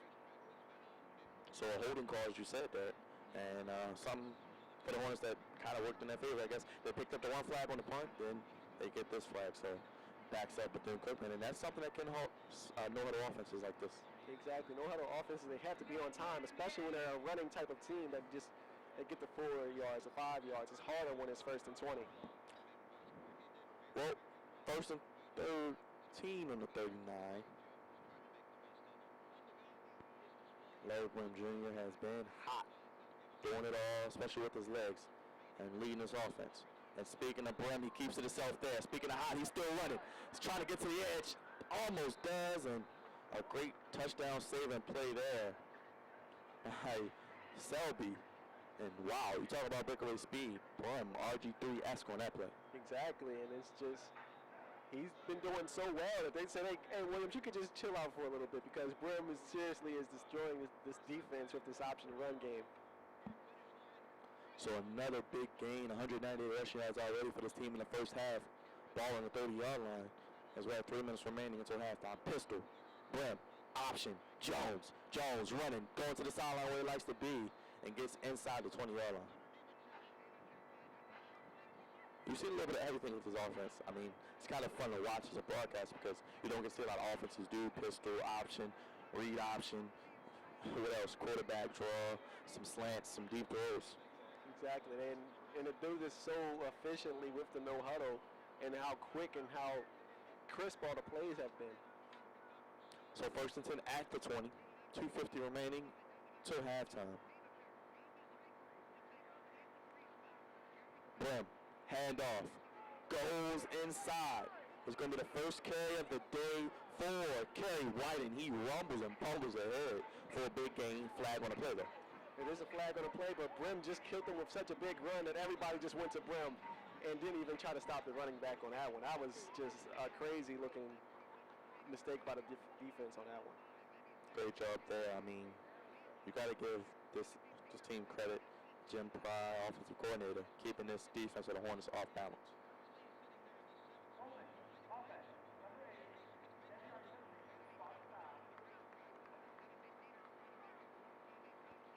The only thing that seems to be stopping the Bethune-Cookman is just themselves. That's the second holding penalty of the possession. The Hornets, they have to stop the run. They have to make that priority number one. They have to bring these safeties down. And I know they're scared of the passing attack by the Wildcats, but they need help to stop the run. So first and 10 at the 20 again. Brim, handoff, Jones gets it, runs inside, nowhere to go. It seems like when you force him back inside to the middle, not much running room for this guy.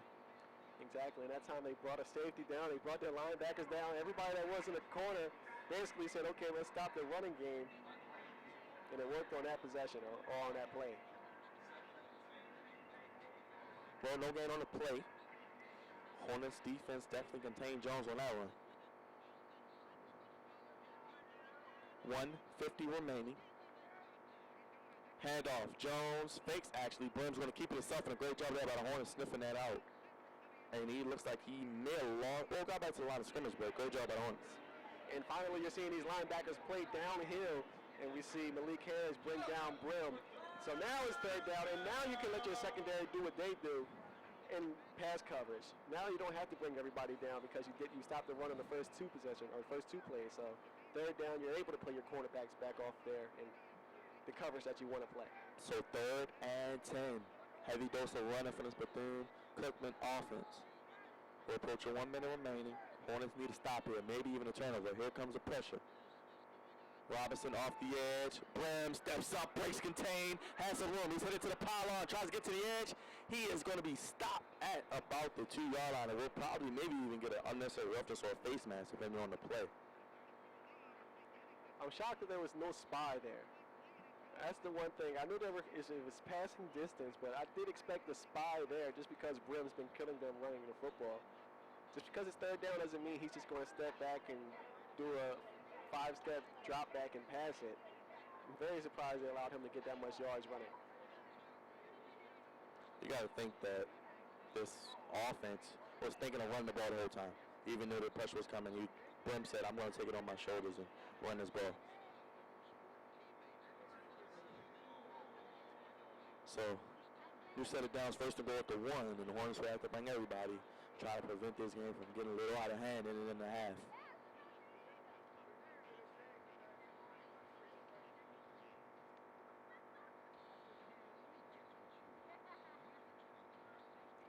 Brim will be interested to see what he does here. Hands it, he keeps it again, and he'll finish off what he started and give another touchdown for the Wildcats as they are starting to pour it on. Extend this lead 27-7.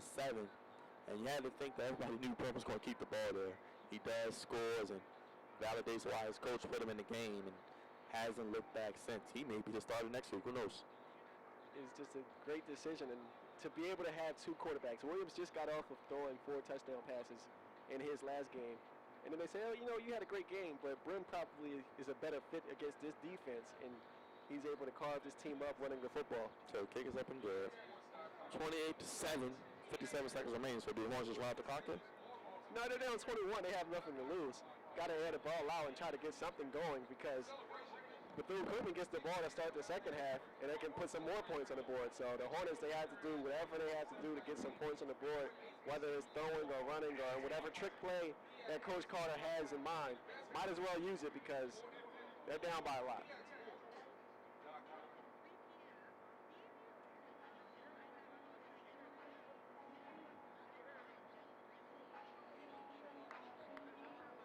Well, Hornets down, find themselves in the usual position. Down big.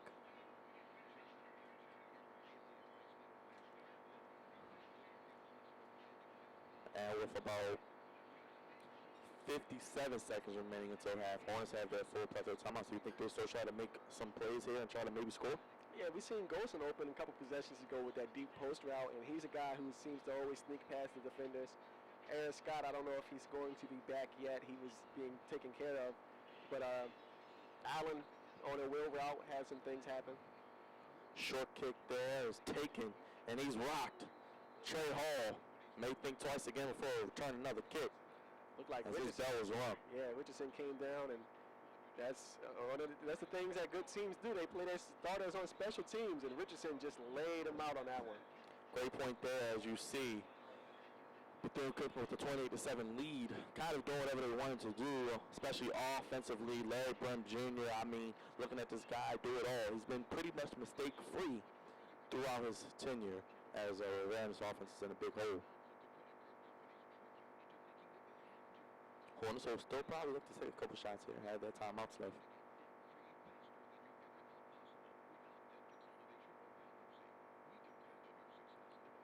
Rivera gets the snap, hands it to Allen. Allen is going to be swallowed whole on that play.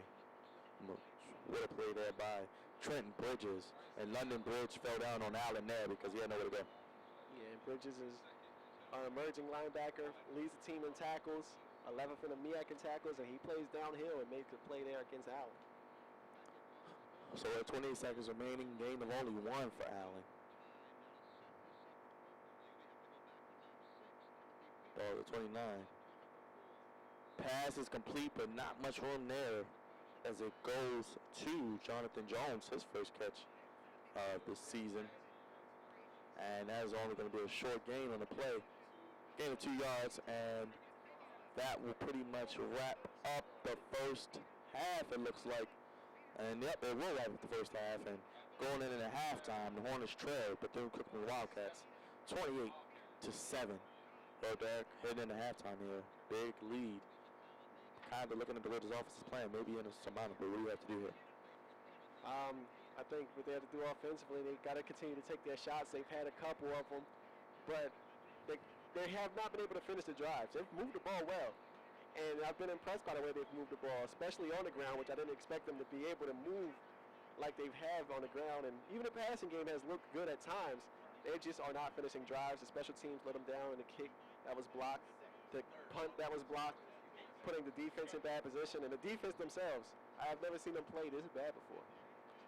Definitely, a lot of things we thought they did well, or strength versus strength, didn't do well. Kind of, see that this offense is the real deal. So what do you have to do in the second half as we go for the halftime festivities? They have to be more aggressive. They continue to play 2 safeties back. The corners are playing back, and they're getting beat because they're not putting 7 or 8 people in the box to stop the run.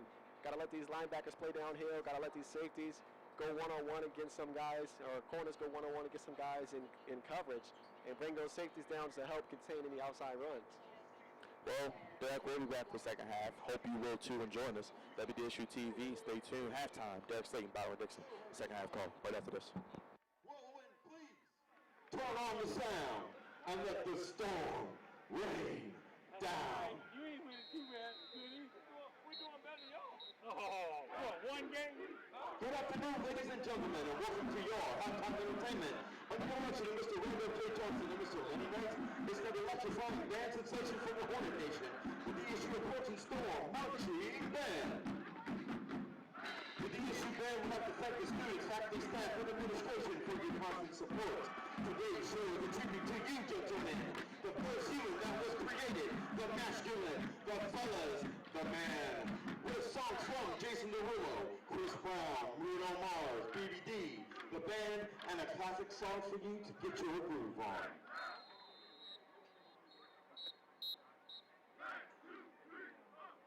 From 99, Florida, Jason Derulo has become America's newest R&B pop singer. Watch the storm as they do their posture to Jason Derulo's summer hit, Got to Want Me.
that stand for excellence. DSU for Delaware State University. The Hornets are in the house.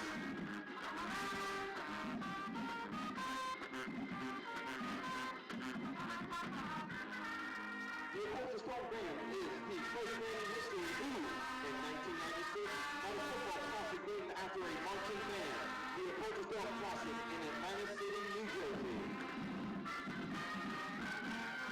And now that Paul Palmer song of the Hornets Strong marching band.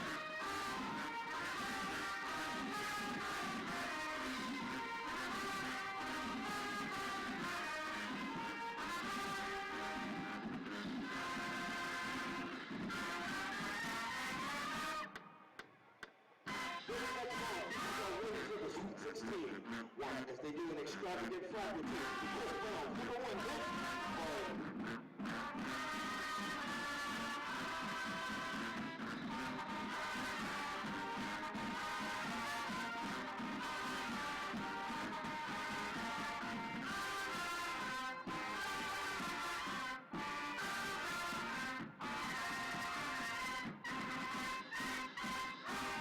It said that in the Bible that God first created man.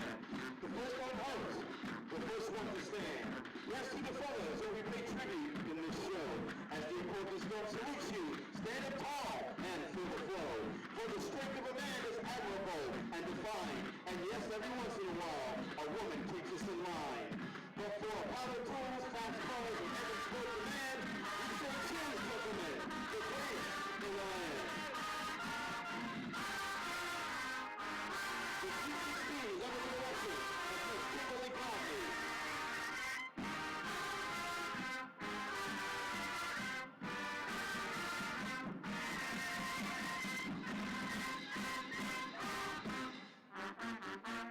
Ladies and gentlemen, the Sweet 16.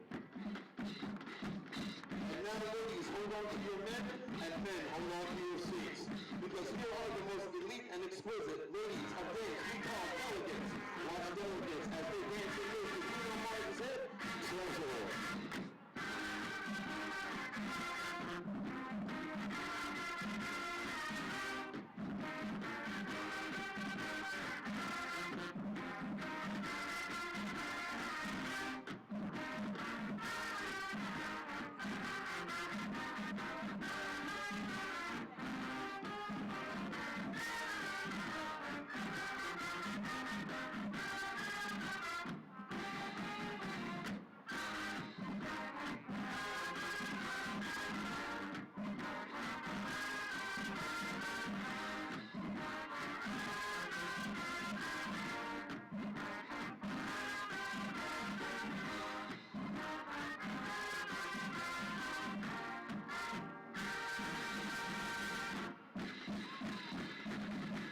Delegates under the direction of Miss Tamika Hudson.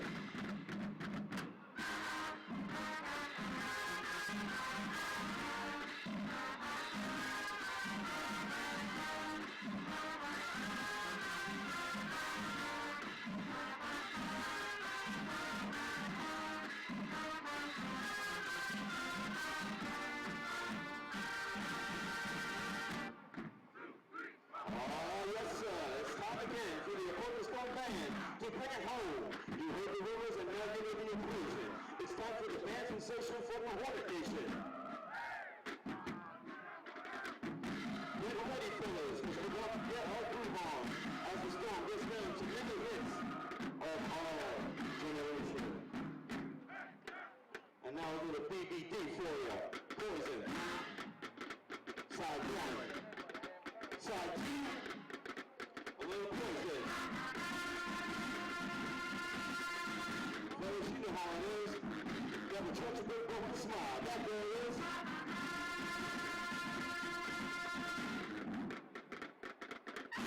Okay, Storm, get quickly. Oh, yeah.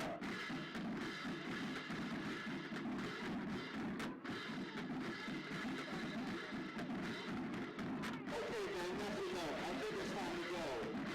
Psych, we ain't going nowhere. We ain't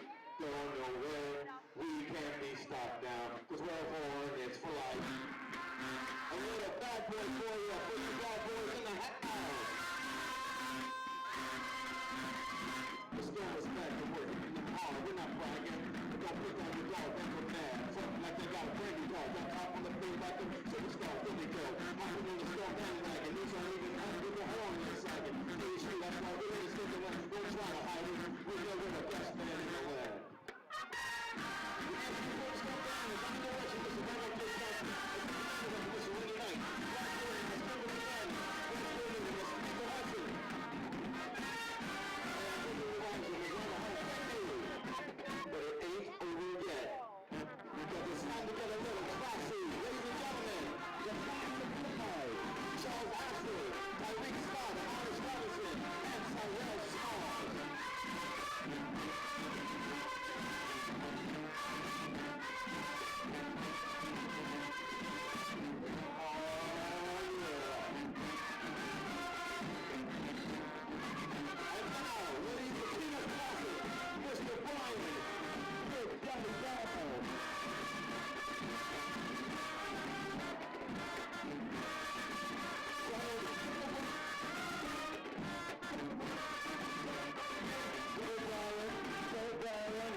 Ladies and gentlemen, we would like to slow it down.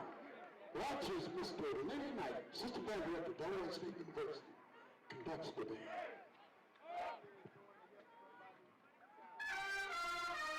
Ladies and gentlemen, when the game sits under history, by player player,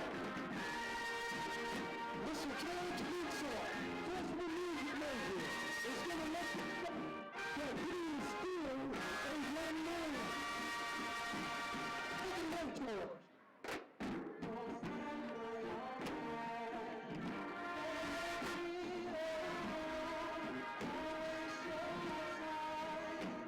Your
Welcome to the Delaware State University Hornets. Definitely about to kick off the second half of today's USC game. I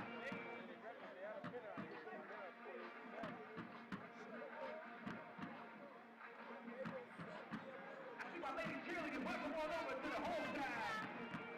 Hey, ladies. Right to hype up this crowd.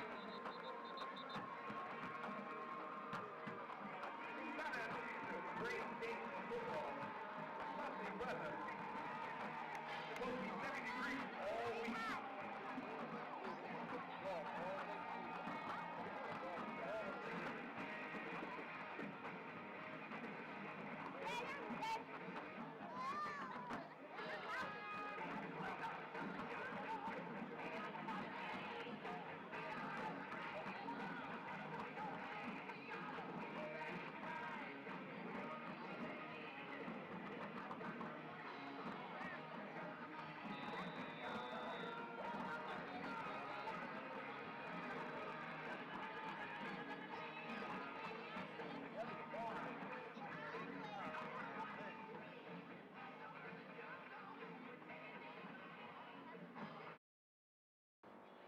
Welcome back, ladies and gentlemen. Second half action underway. Bethune-Cookman receives.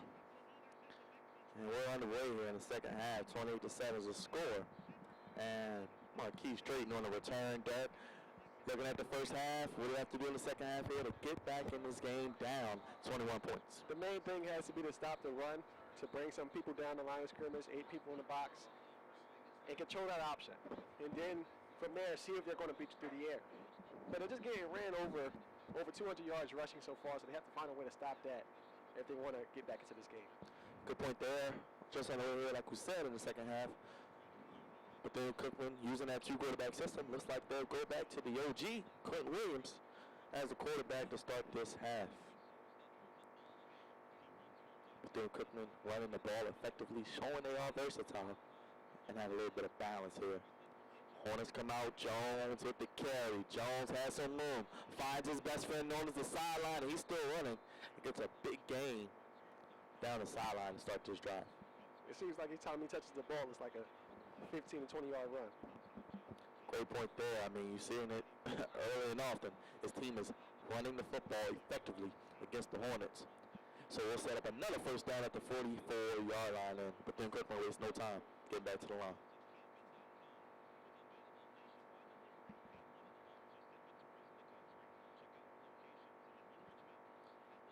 Williams hands it off and actually keeps it, has some room. Hornets converge, and he just runs out of bounds on his own. And as you saw with Brim, Williams, a great, I guess, architect of this offense. Exactly, and he's, of course, more of the passer of the group. Brim normally is more of the runner, but both of them are very capable quarterbacks. Both of them play a lot, almost half and half in terms of possessions and time and offensive plays run for those two quarterbacks. Second and 4 to 38, just on the way here in the second half. But then Cookman leads 28-7.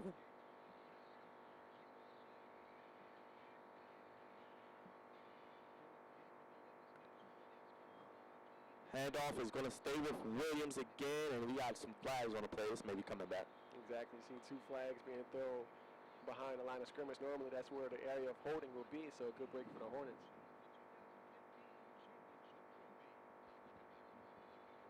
So we do have a hold on the play. So like we said, these are some helpers that can negate an overhead offense, especially this offense. This is on fire. Penalties and incomplete passes. Exactly, but in terms of the way the game's starting out, it's looking exactly like the first half. The running game is looking effective and still have not really seen much difference from the Hornets from the first half to the second half. That's the one thing they have not shown is the adjustments during halftime. So Williams in the offense, they move back to about the 44-yard line. Second down. Williams steps up, thought about going deep. He's going to be brought down, or actually it's on his feet. And actually uses his hand as an aid to get near and actually remove the change for a first down. That was just a terrific play by Williams. It looked like he was going to be brought down for about a 7 or 8 yard gain, just kept his legs moving and hurdled over the defender, Malik Harris, and kept running. Terrific play by Williams, showing his athletic ability. Javon Barnes missed the tackle on that play, and you saw Williams, all effort, making that happen. 1st and 10 at the 34.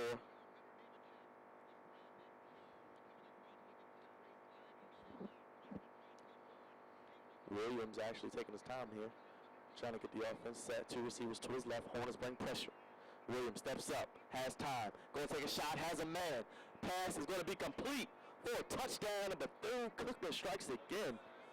And that's going to be completed to number 86, the tight end, Jaquan Loomis.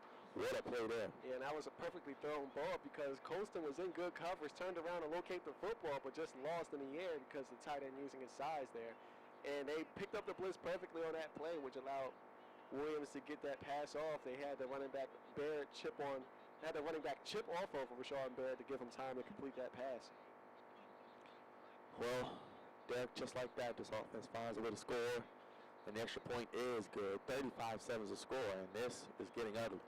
Yeah, this is definitely looking like a Halloween scary movie type of game right now, and you know, I don't know. I don't know what's scarier, watching the Freddy movie or this game right now. That's a good point. I mean, you kind of hope the Hornets maybe were hiding under a mask this season, and maybe the real Hornets will show up. But looks like this may be the team that we're seeing, and it could be a tough trip. And looking at some of the games they have coming up, we'll get into that probably later. But this is going to be a time where you find out what you have with the team.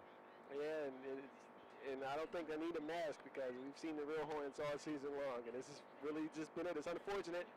This is what happens a lot of times when you have coaching changes. Is normally a coach gets fired for a reason. That reason was the team was in bad shape. Carter knew what he was going to inherit when he signed in for this job, but unfortunately he has not been able to right the ship just yet.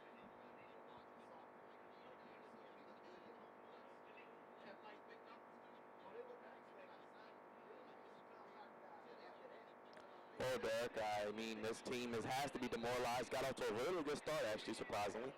Now they find themselves in a big hole. They're probably going to have to find a way to move the ball and get someplace on this drive. They have to get something on this drive, and they're probably going to have to do that through the air. Just don't have enough time to get the running game going because they're down by so much.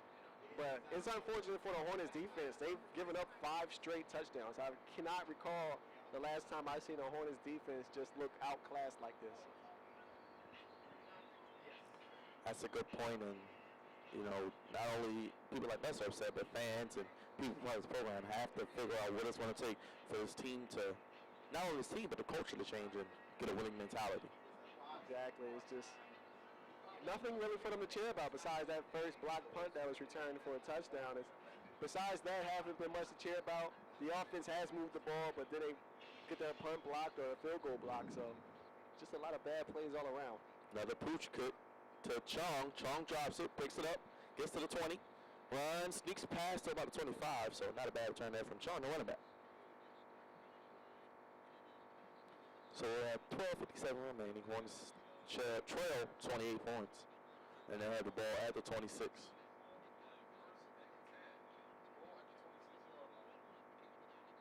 Dallin Chung will stay on as the running back for this first play of the drive.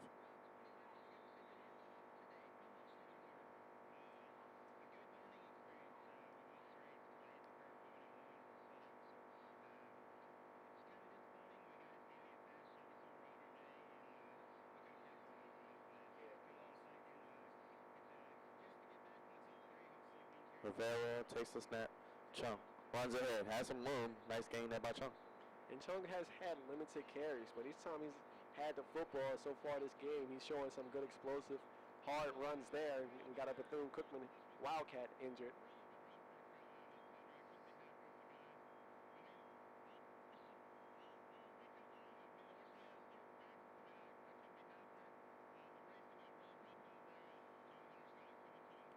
So we got a player down on the field.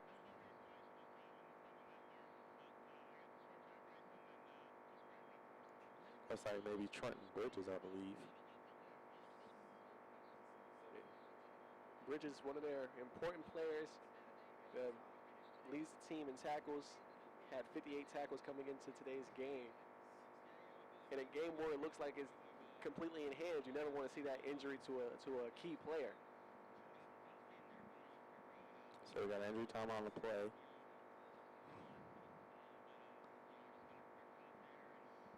We should definitely big loss here possibly for Bethune, but as he gets set. Has a little bit of a limp to him, but at least he's able to put some pressure on his leg here. Safe to say he can take the rest of the day off. Yeah, he definitely can, and he's one of their better players on that defensive side. It's always unfortunate to see an injury happen.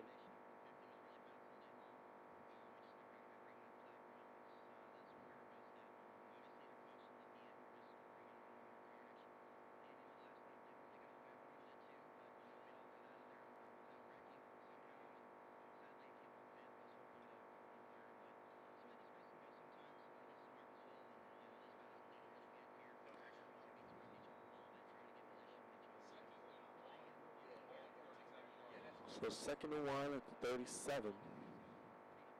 Chung gets it, bursts ahead, gets the first down and more. Spins, still on his feet.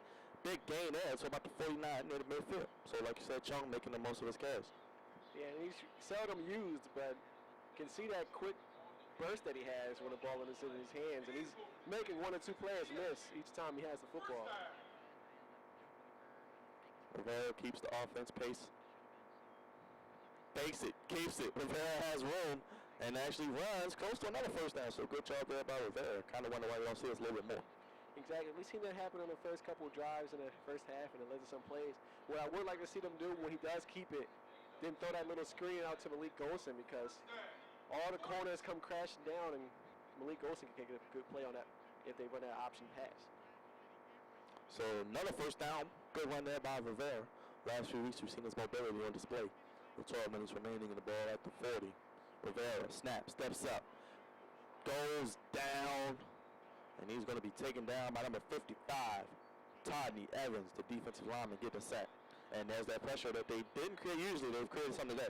Yeah, that's the first time they've gotten him down behind the line of scrimmage, and that's what happens when you're down by so many points. The defensive linemen just putting their ears back and say, I'm going after the quarterback, because 5 or 6 yard carries aren't really going to hurt the team at this point of the game. And one thing that helps a bad pass rush is a bad offensive line that can't protect the quarterback.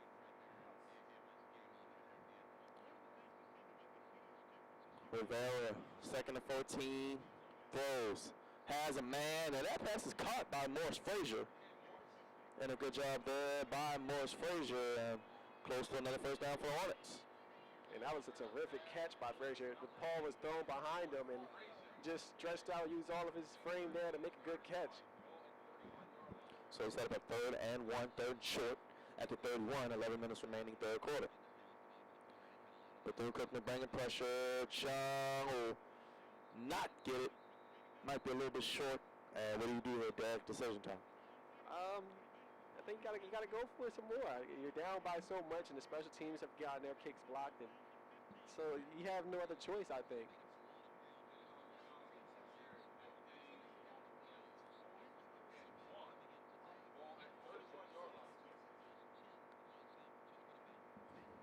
So Rivera, 4th and 1, maybe a quarterback sneak. He does it, and he looks like he may have got it. So I like the play call there on 4th and short. Yeah, and good job by the offensive lineman getting down lower than the defensive lineman and getting the push needed. Those quarterback sneaks is all about leverage. Whoever can get lower first can win that battle, and the Hornets did that in that play. So a new set of downs for the first down, and the Hornets are moving the ball here. And here comes that play, that formation they love to run the screen on. Trips formation, as you said. Allen back in the game, had a really good first half, running and catching the ball.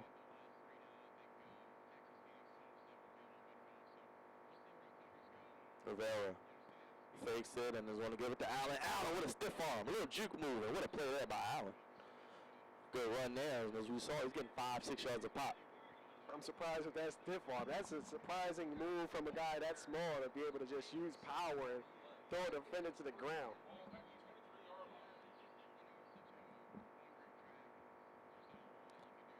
Second and 3 at the 23.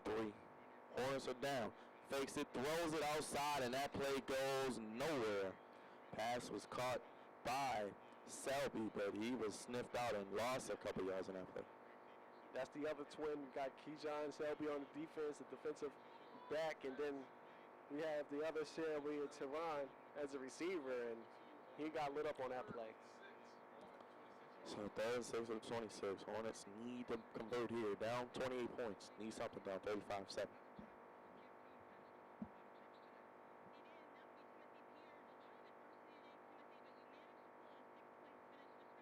Rivera. This is snap pressure coming from Bethune. Pass is caught by Golson. That time he makes it up. It's going to be completed for first down and a good play call there. Standing there tall under the pressure. And Golson, that should be the go-to guy, especially if you're trying to work the ball through the middle. He's such a good slot receiver. Oh, you asked for Golson to get involved, and you have a little bit of it there. A lot of times he just gets involved in the second half when it's a little bit too late, but first and goal at the 10. Hornets in the pistol.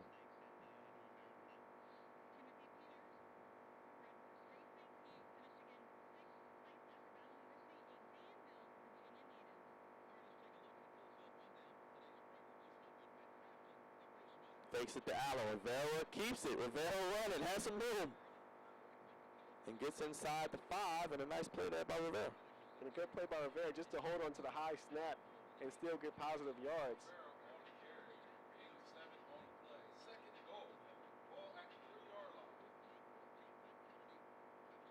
So we'll set up 2nd and goal at the 3, 8 minutes remaining. Hornets looking to try to make some sort of dent in this lead. Allen to Rivera's left. Allen gets it, and it's in for a touchdown. Great job there by Allen, finding a way to swiggle on through and roll out the red carpet for 6. And I like option running in a goal line because it gives you more decisions to make for a defense. They don't know if Rivera's going to keep it or if it'll go to Allen or if it could be a play action. So a lot of decisions are being made by the defense at one time, and Allen just sneaks in for the touchdown. Good job there. We see Allen's ability to make impact on his team, and it's good to see him rewarded with the touchdown for his hard work on this drive and especially throughout this game early on. Kick is way short.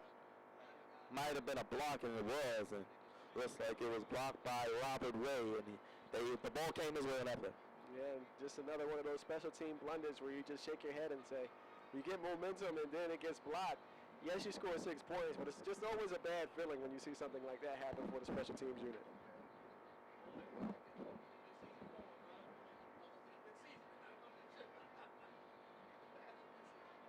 Well, that, like I said, the block field goal on that just kind of halts any type of momentum you had.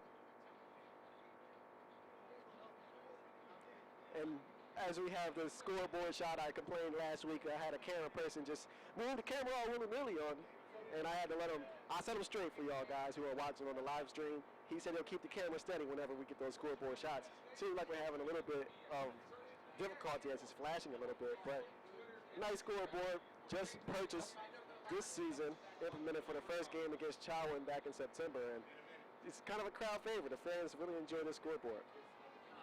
What did you see from that last drive, Derek, that helped them score a touchdown? I just like the balance of it. Normally when a team is down by a lot, they'll abandon the run, and nobody will really be upset with the coach if he did abandon the run, but he did it. He stayed with it. He made plays happen, and it was good. And the cameraman moved the camera on me again on the scoreboard.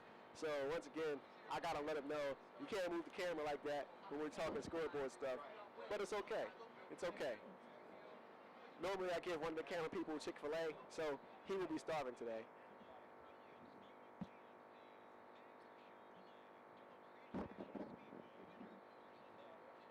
So Nuzdee's last kick was blocked. Let's see if he can pin the Wildcats deep here.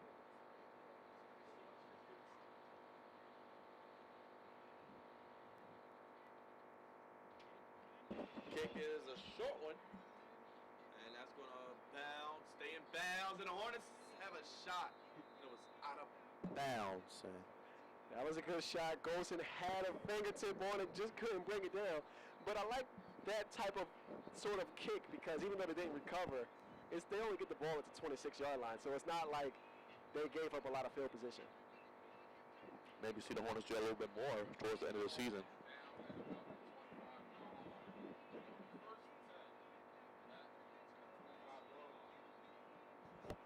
First and 10 to 25. Williams will return as the quarterback for the second straight drive. He did start the game, but we did see Brim come in and kind of take it over a little bit and help extend his lead to what it is now.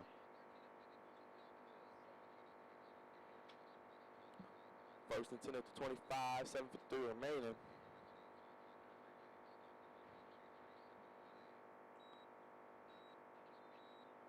It looks like we may have a flag on the play.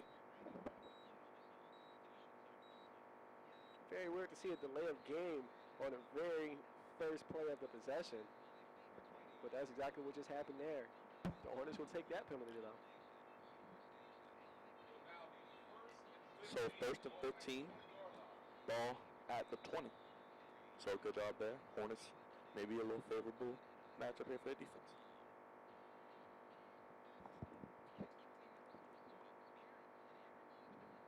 Williams takes it. It's going to be a handoff. That's going to go to Tompkins on the carry. Good play by J.R. Robinson getting down there and making a tackle. He's definitely been flashing on the field so far against the run. Definitely Robinson played well, getting pressure on the quarterback, coming up in run support, and especially as we know in the secondary. Second and 14. Ball on the 21. Hornets with a good defensive stand that last play. See if they can contain his offense. Williams fakes the handoff. Looking for someone, doesn't have anybody. He's going to go deep. He's going to be out of bounds, so good job there. Hornets live to fight another down if they're in long. And it was pretty good coverage by Burton as well. The only way he had a chance to throw it was to lead him far towards the out of bounds line. Good job by the Hornets also not allowing Williams to escape the pocket for another big play. Rashawn Baird got into his face and forced him to make the pass. So third and long. Third and 14 to be exact. Ball to 21. 7 minutes remaining. Third quarter. Still a lot of time in this game. Have to have a spy on the quarterback on this play. We did see them get burnt last time on third and long because of the lack of that. Hornets don't bring a lot of pressure, but they get it anyway. And he's going to go down finally after about 3 seconds on his feet still. So good job there by the Hornet defense, able to create pressure without having a blitz. Exactly, and they did a good job using Baird as a spy to finish it up because Williams almost escaped all of those Hornets, and Baird came in and cleaned up the mess.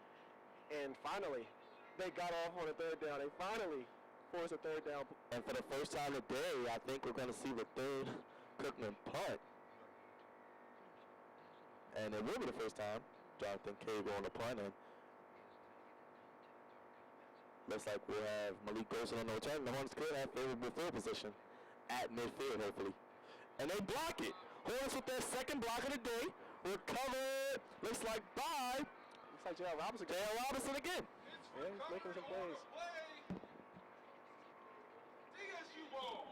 Well, Dad, good job there by the Hornets special teams today. They played well. Yeah, especially the punt block unit. They're doing a good job. And terrific play by the Hornets there. And some momentum is coming up.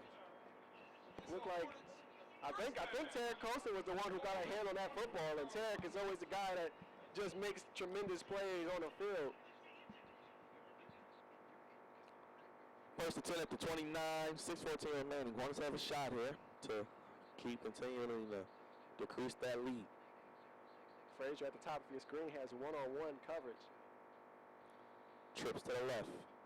Allen in the backfield. Fake to Allen. He's going to take that shot that you want that. He's going to go deep, and it is intercepted. And he dropped it. He didn't have it to the catch. So, fortunately, not the best of throws there. Yeah, Frazier didn't have the inside. I don't know why Rivera threw it to the inside. He should have threw it further to the outside, put some air under it to allow Frazier to use his 6'3" frame to jump up for it. But I like the shot, though. It's just the accuracy, the execution. That's what we talked about with Rivera. It's a good decision, just he didn't place the ball where it needed to be. Rivera in the pistol.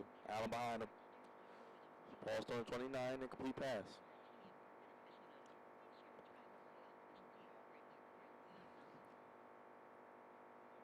Frazier at the bottom of your screen. It's going to go to Allen. Allen sneaks through for a gain of about 5. Now Allen has been very productive in these last 2 weeks. Coming in for Jameel Jackson, who's out with an injury. He's done a great job today. So a 3rd and 5, third manageable. Ball to 24, 5:45 remaining. 35-13 score. Goes to Allen, and there's nothing there, but. And now it's 4th and 4, but I think you have to keep the offense in. Special teams, of course, very iffy. Had a kick blocked around this distance.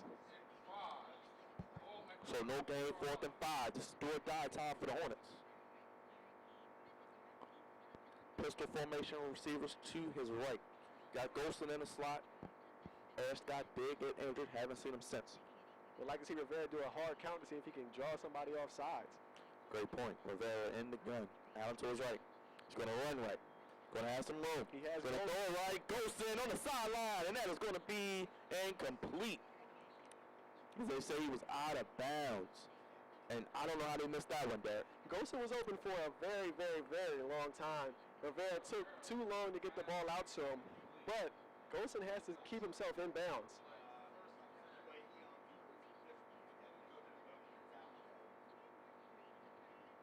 That was a nice play design, though, by Kenneth Carter. Getting the quarterback rolled out.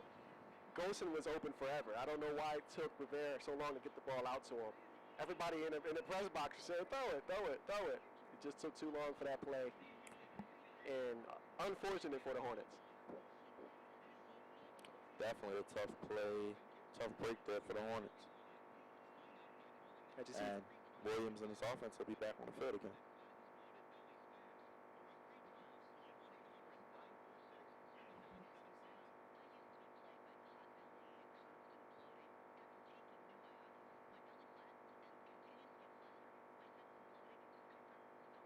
Hand off to Jones. Jones gains about, maybe gets back to the line, maybe gets a gain of 1.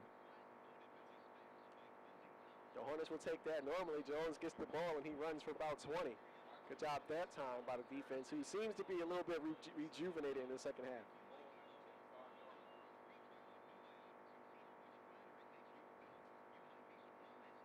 So that's still up 2nd and 9, ball on 25.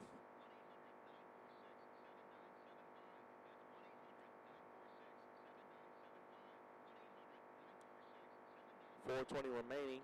Bethune-Cookman with the 35-13 lead. And the ball is fumbled. It's picked up and recovered by guess who, Dad? Say it with me. It's Sherrod.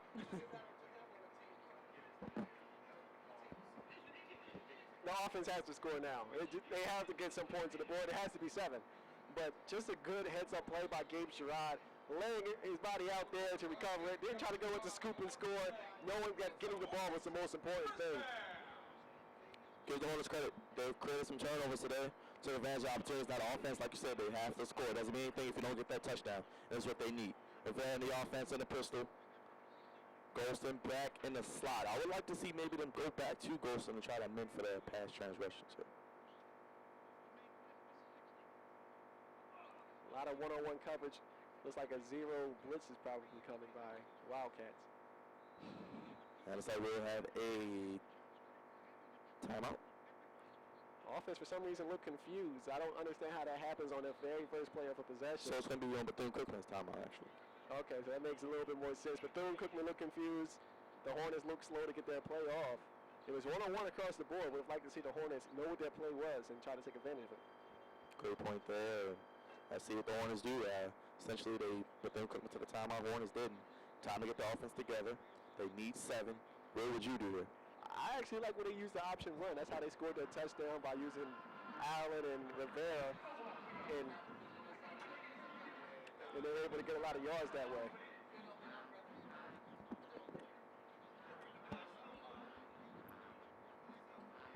Well, Millie Golson was open on last play. You saw them option of running outside, a little fake, some play action. They have to respect the run. Allen already for touchdown today. Exactly. And I like if they do more of an option that includes a pass. A lot of times you can see quarterback can keep it, hand it off, or throw a screen, or even a pass over the middle.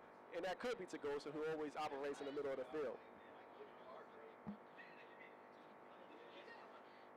Rivera and the pistol. Allen behind him.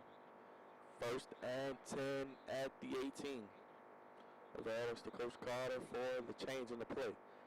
Bethune-Cookman, like you said, there a lot of 1-1 coverage here.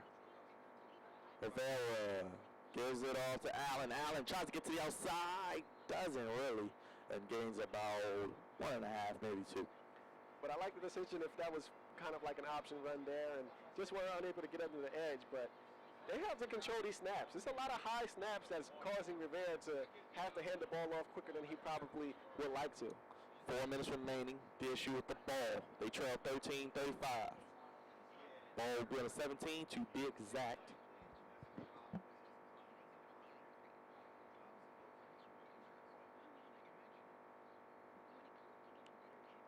Rivera, snap, Allen, runs right, has some room, gets inside and close to another first down. So that's a good play call, like I said, Derek. And letting Allen, what does that say about this offense? Running to the right is what they do well, running behind the likes of the offensive line, that being Zoo and Dimitri Hill. They play well today. Exactly, and they seem to always control that right side. For some reason, they don't run it to the right as much as they probably should. But when they do, they gash defenses pretty well. This is a unique formation. Something we haven't seen. 2 back and a fake. It's going to be reversed. Golson gets it. He has nowhere to go. I think they're probably a little too close to the red zone to try a reverse like that, especially when the regular running game was working. Now they put themselves behind the 8 ball on 3rd down. I'm sorry, 4th down. So 4th and 7, looks like they're going to go for it. Kind of have to in the situation, down 35-13. Who do the Hornets go to here? Selby, bottom of the screen. Rivera gets it. It's going to go to the middle of the field, and that ball is knocked away. And that's going to be a turnover on down. It's knocked away by Ferrier on the play. And just unfortunate. The reverse is a good idea. If it works, everybody praises him. Didn't work in that possession, and unfortunately, it leads to a turnover on downs. Well, the defense still has the offense pinned back in their own, and we've seen this offense hasn't been as crisp so far in the last few drives, creates a few turnovers. Yeah, it's hard for a team when they're up a whole lot to continue to play with 100% focus, and that's leading to some turnovers, but the Hornets didn't capitalize, and that's unfortunate for them. They had a blocked punt and a fumble recovery, but no points to show for it.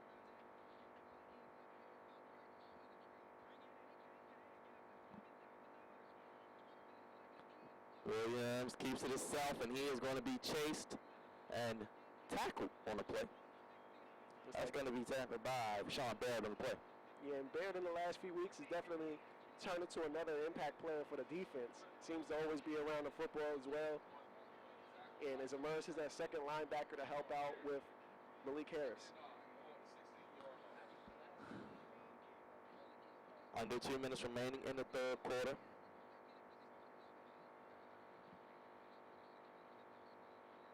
Williams is the quarterback of this quarter. We may see Brim in the 4th. Speaking of seeing, we see Jones run again, and Jones not going down without a fight. And that'll set up a 3rd down and short for Wildcats.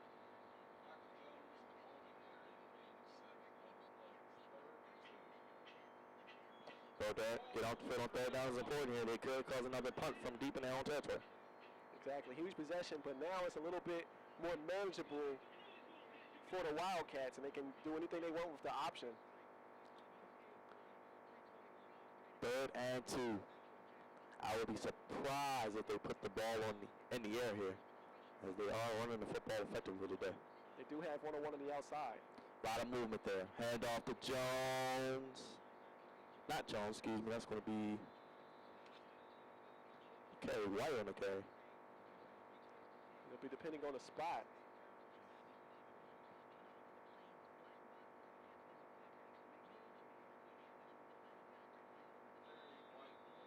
And they're going to mark it short there, and they're going to punt Bethune-Cookman, it looks like. And a good stop. Or not. Seems like they're punting. They have Golson back. Looks like they will punt for the 2nd time today. Last time they punted was blocked. And I think if I'm the Hornets, I'm sending everybody again. Exactly, and especially Terry Golson. He seems to be the guy that if a punt is blocked, you know he has something to do with it. Now they're getting a measure. Oh, now they're going to measure, exactly.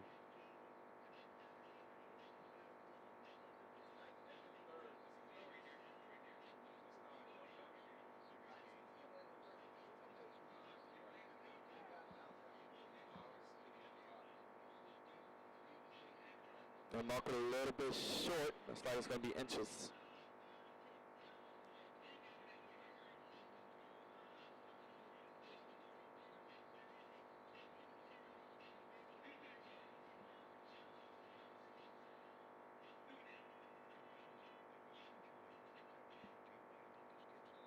Golson will be deep, standing at his 40-yard line. Hornets will try to maybe recreate the magic of a punt block.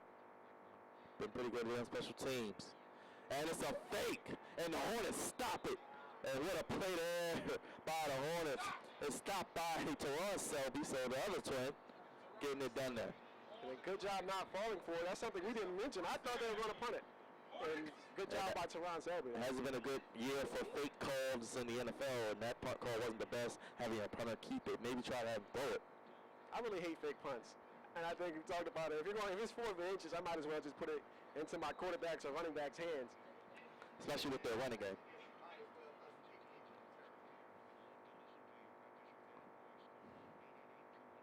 So Rivera on offense with their third straight opportunity inside the 20.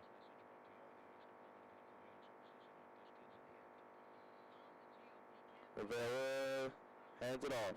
Allen sneaks through, gets a gain of 1. And we have 25 seconds remaining in the third quarter. Hornets may try to quickly get a playoff here and try to see if they can score. Yeah, exactly. And haven't seen Rivera keep the ball too much on any type of options. That was hurting the defense earlier. Allen actually lost a yard on that play, excuse me.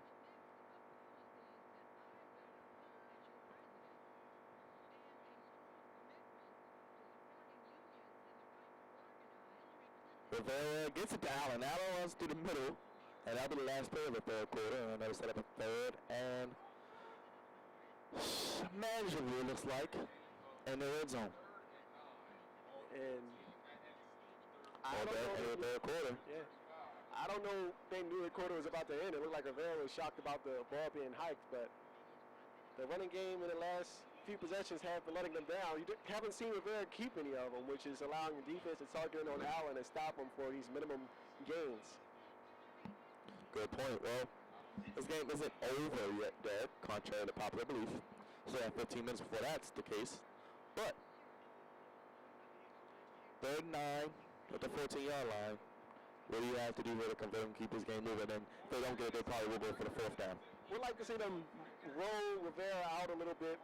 Anytime they've rolled him out the pocket, they've had receivers open, and they've made some plays. And we'd like to see that happen for them to convert on the 1st down. I like the play that they ran for Golson a couple possessions ago.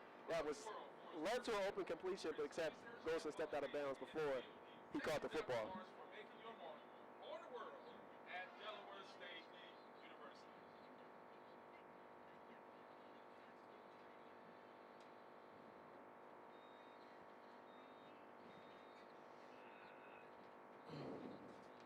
Well, they're looking at some of these stats from the third quarter. What jumps out to you as we have a little time in? So I'm shocked that they've only thrown 11 passes. They've completed 9 of them. They've only thrown 11 of them, basically because they've been dominating on a running game, especially Brim in that second quarter where he ran wild for 129 yards. But I'm surprised about how they've dominated the defensive line of the Hornets. The Hornets defensive line is more pass rush oriented. A little bit lighter than most defensive lines, so they get ran on a little bit easier, but they've completely been dominated up front so far in this game. So 3rd and 9 to 14, 4th quarter, just underway. Hornets trail, 35-13. Rivera runs right. We've seen this play before. Throws it. Morris Frazier has the ball knocked away. And what a defensive play there by the Wildcats, number 25, Arthur Williams. Great job there defensively. Exactly, and that's a play that I thought they were going to run with because they've had some good looks for it, but Frazier just could not bring it down. A good defensive play there to knock the ball away. Well, Derek, 4th and 9. They're going to go for it as they should. Need to score. Can still get the 1st down without scoring. In the pistol, Golson in the slot. Still haven't seen Eric Scott. Wonder what his update is on as far as the injury.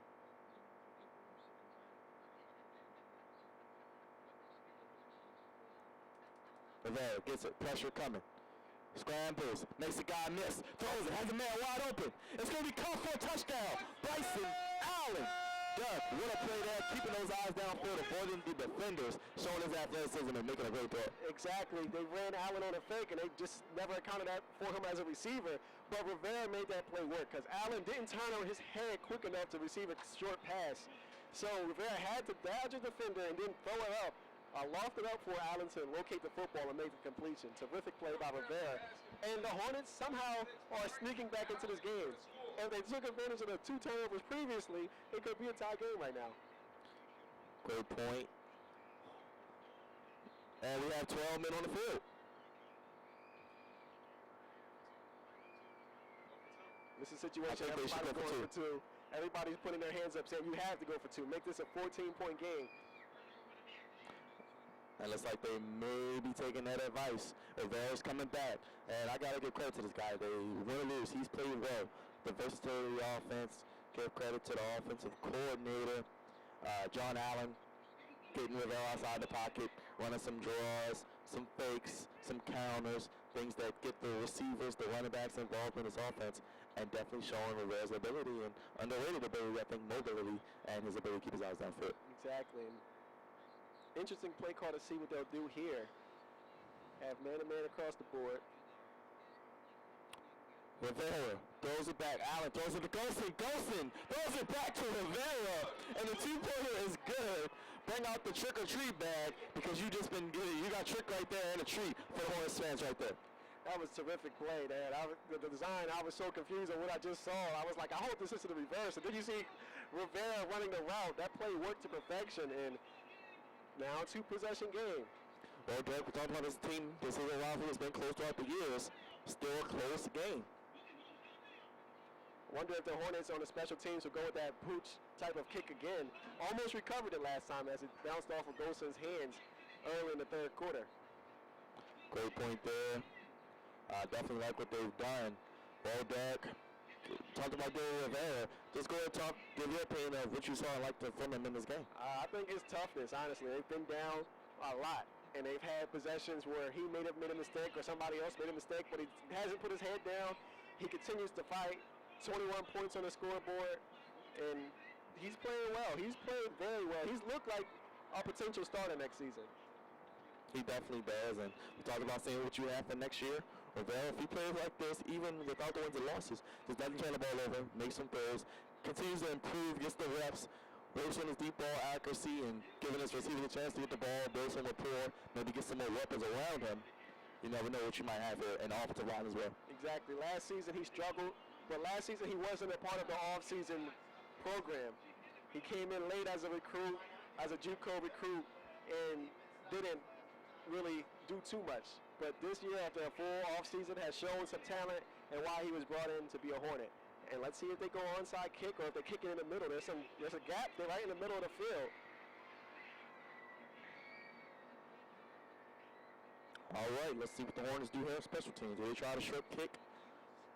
As you see Bethune-Cookman with a lot of open space in that middle. Put a little air on it. There it is. It's going to go to a Bethune-Cookman Wildcat. That's going to be returned by number 91. And what a move there by the big fella. Still on his feet. And he's going to go down. But what a play there by Kevin Thompson, the defensive lineman, Derek, making some moves there. He didn't really gain too many yards, but he made a lot of people miss. I'm shocked that they didn't kick them more of a bouncer, though, to get them some time to get the ball.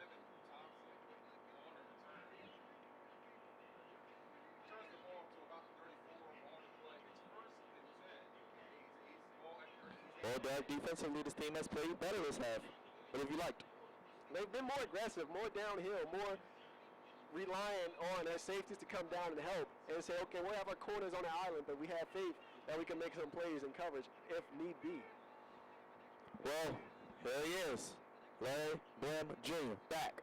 Last time he was there, he did that. And he starts out tripped up, gets a gain of about 2. Last time Larry Brim was in the game, he definitely let us know his name and did a great job extending his lead. Was the main reason why, actually. Exactly. He ran for 129 yards in one quarter. I guess he's like Mariano Rivera for them as he's going to try to close this game out. And speaking of close the game out, they're not taking any time. They're still running that same traditional no huddle. And it's 2nd and 7 with 14 minutes remaining. Jones gets it up the middle. And this sets up a 3rd and short, Derek. If the defense can hold here, it will be a huge stop. So this game isn't over. If they get a stop here, who knows, Derek?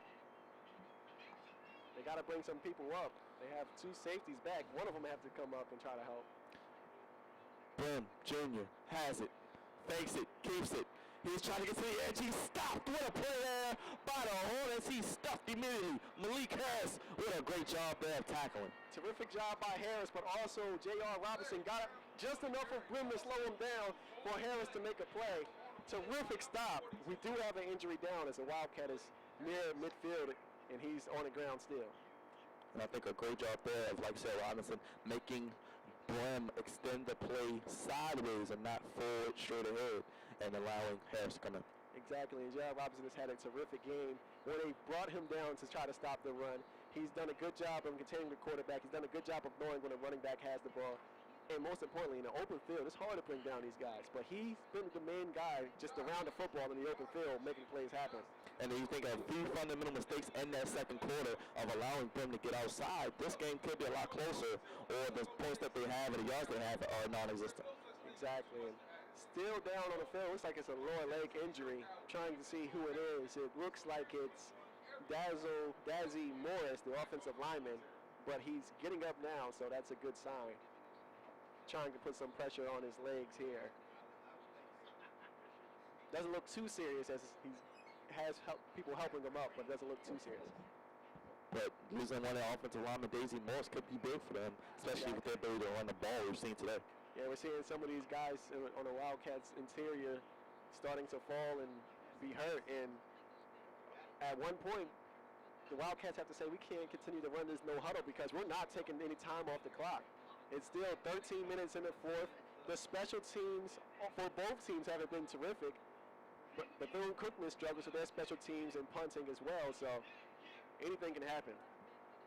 As the Dons can try to maybe stop him again. Last time was a block. Time after that was a fake. Stopped him. Goes in deep. Let's see what they have. Hornets come off the edge, bring some pressure.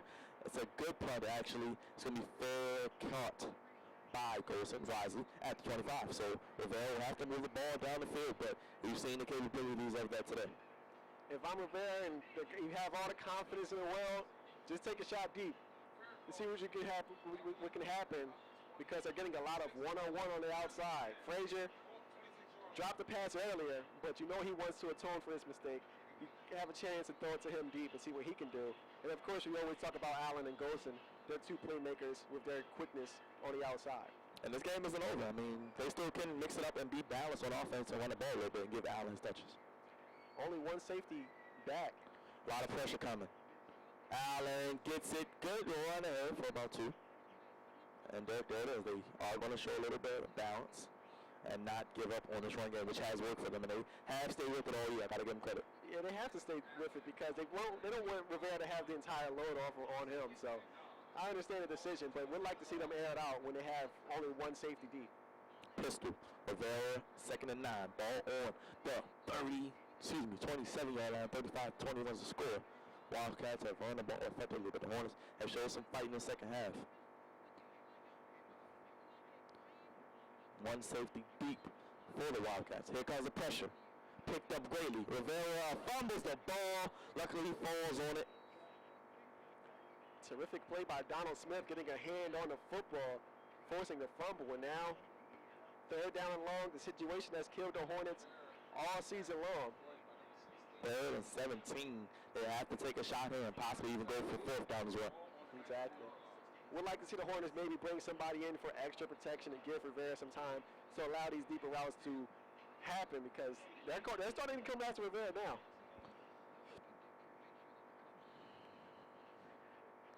Let's see what the Hornets do here. 4 receivers for Rivera. Moving through Cookman rain pressure. Not really, just their base offense. Shelby's pass that was from Rivera was dropped. He tried to run before he had it. Selby, excuse me, dropped that pass. And I haven't seen a lot of drops today. That's the rookie. That's because Aaron Scott's out with an injury. You bring in a freshman, and he makes a freshman mistake.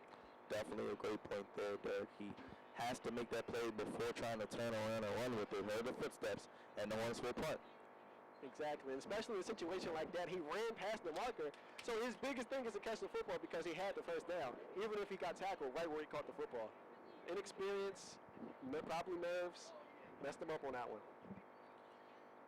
Great punt there by Nesd, driving it back. That's going to take a Hornet bounce. Flag on the play.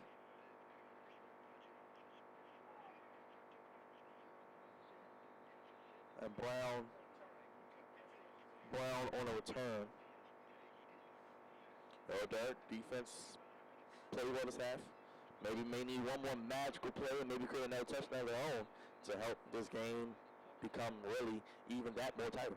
Exactly. A lot of times it falls on the defense. If they can force a turnover, or interception, or a fumble return for a touchdown, they might have to do it now. But they will move the football back. It's going to be a holding. So instead of being at the 36, 37-yard line, it'll be a lot further back. So two holding pass penalties. So now they're saying it's on the penalty was on the Hornets. So everybody's still talking and trying to figure out what the call was. The referee called two different penalties at the same time. And he'll try for a third time, see if he can get this right.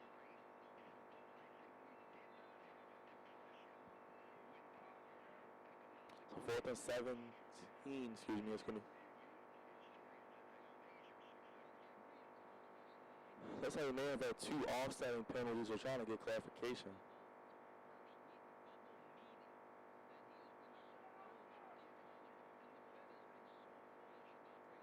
So like we thought at the beginning, it was a holding call all along.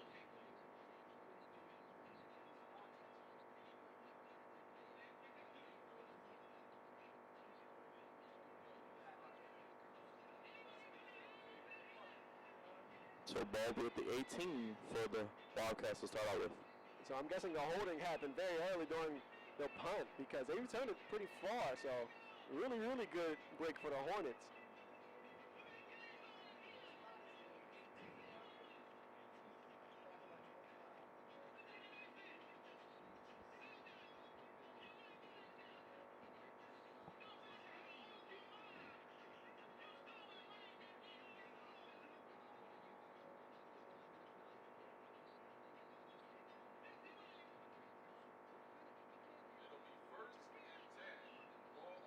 First and 10 at the 18. Hornets trail out 35 to 21 by 14, 11:24 remaining.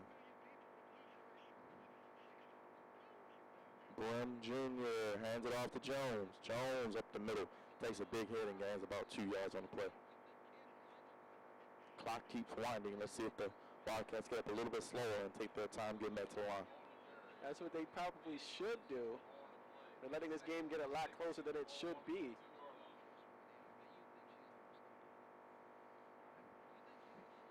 Second and 6 on the 22-yard line. 10:50 remaining here in regulation. Brim will drop back to throw, something he doesn't do a lot, and a great job there by the defense. Pass is intended for the receiver, Jontavius Carter. No good, and the clock stops, third down. And terrific anticipation by Tarek Colson. He seems to always do a good job in coverage. Great point there. 3rd and 6, ball to 22. Hornets looking to get off the field on defense. Get the offense back on the field and try to cut this lead down even more. They have to put a spy on Brim. He's hurt them with these long third down runs in the past. Larry Brim does have the ability to hit you with his feet, but they may make him throw it here. He's going to have to throw it. He's going to run. He's going to try to get outside. He does. And let's see where they spot it. Probably will be enough for a first down.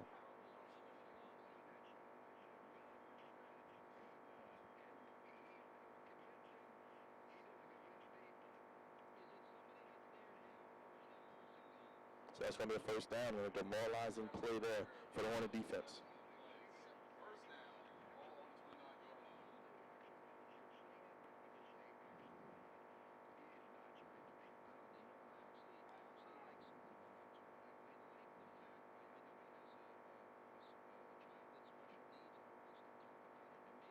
Wildcats taking their time as they have the lead. Handoff goes to Jones. Jones squeaking through, puts his head down, runs over a Hornet, keeps moving close to the 50-yard line. What a run there. And the defense starting to miss with these arm tackles. They have to wrap up and bring these guys to the ground.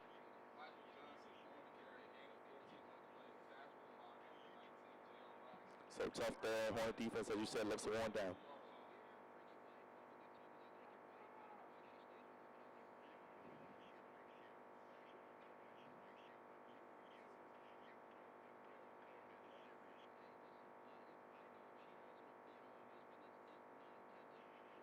Brim in the gun, Jones to his right. Excuse me, 26 on was back there with him. That would be Kerry White, but it goes actually stays with Brim, and Brim with the carry of his own. And a good job by the defensive line containing the outside run and forcing Brim up the middle again. But now the clock is starting to move down. Now it's just over 9 minutes remaining in the game. So second and 10, excuse me, at the 43 with 9 minutes remaining in regulation. And the Wildcats are looking just to ride this out and fly back to Daytona Beach with the big win on the road. Brim gets it, throws, has a man complete, simple slant. Close to another first down, completed to number 17, Jarrell Davis, his first catch of the day.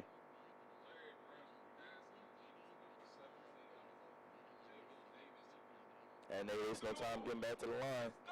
Third down and 2 at the 49. This is maybe the Hornets' last chance to get the ball back and make something of this game. Exactly. Malik Harris is going to have to spy on the quarterback and make sure he does not do anything if he takes off running. And I would be safe to say he may put the ball in his own hands here and call his own number. Brim Jr. gives it off to White. Kerry White, no gain. I think that's going to be a stop now. What does the Wildcats do? Looks like they're going to punt it. Have to punt it there, but good job by Selby and Malik Harris in the game making the tackle on a run there.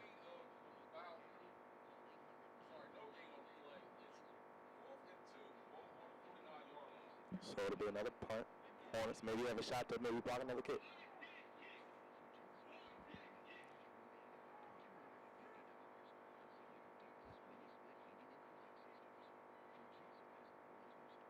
Hornets come with pressure, almost get there, but that's going to be a beauty of a punt. Golson will just fair catch, but he must sit, and that might do it.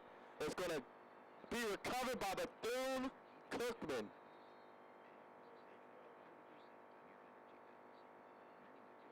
It looked like Selby might have jumped on the football, the defensive twin. It's hard to see. Golson, of course, frustrated with himself because he just might have ended the game, and yes, he did. It's recovered by Bethune-Cookman. It looked like Selby had a shot for him to recover it for the Hornets, but unfortunate. Golson trying to make a play to put the game in contention for a win, but muffed it, and huge turnover.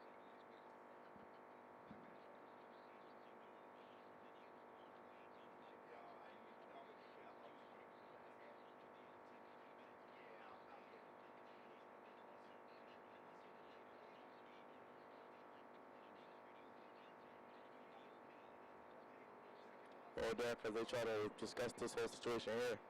What do you say for the Hornets? They have shown some fight today. They showed a lot of fight. Would have liked to see Rivera get a second shot to see if he could put some more points on the board, but just did not happen. Golson, he's a veteran. He's a junior. He has to hold on to that football. But I have to give credit to the defense, who was getting ran all over in the first half, especially in the second quarter. Gave up over 200 yards in the second quarter alone. They showed a lot of fight, but that was just a back-breaking play. Another special teams blunder. Something we've always spoken about is you have to show up for special teams.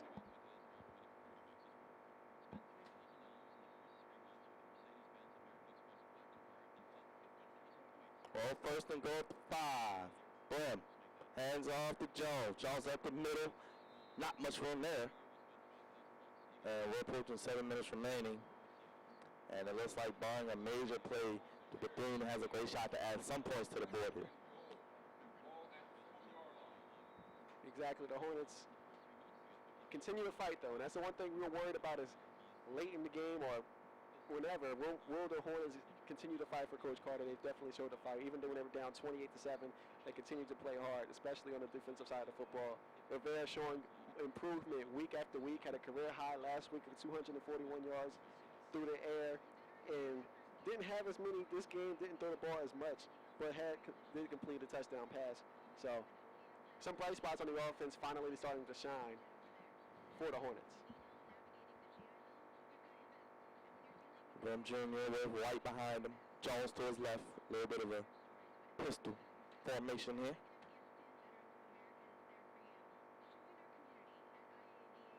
Goes to Brim. Brim will keep it himself. A little Cam Newton action, and he's going to score just like he would. And gets into the end zone with ease, barely untouched. Yeah, and a good job cutting up the middle because the Hornets set the edge on the outside run, but good vision by Brim to finish this game off and getting into the end zone. And as you see, fans beginning to file out of Alumni Stadium with that one. That might be the dagger in the coffin in this Hornets comeback effort.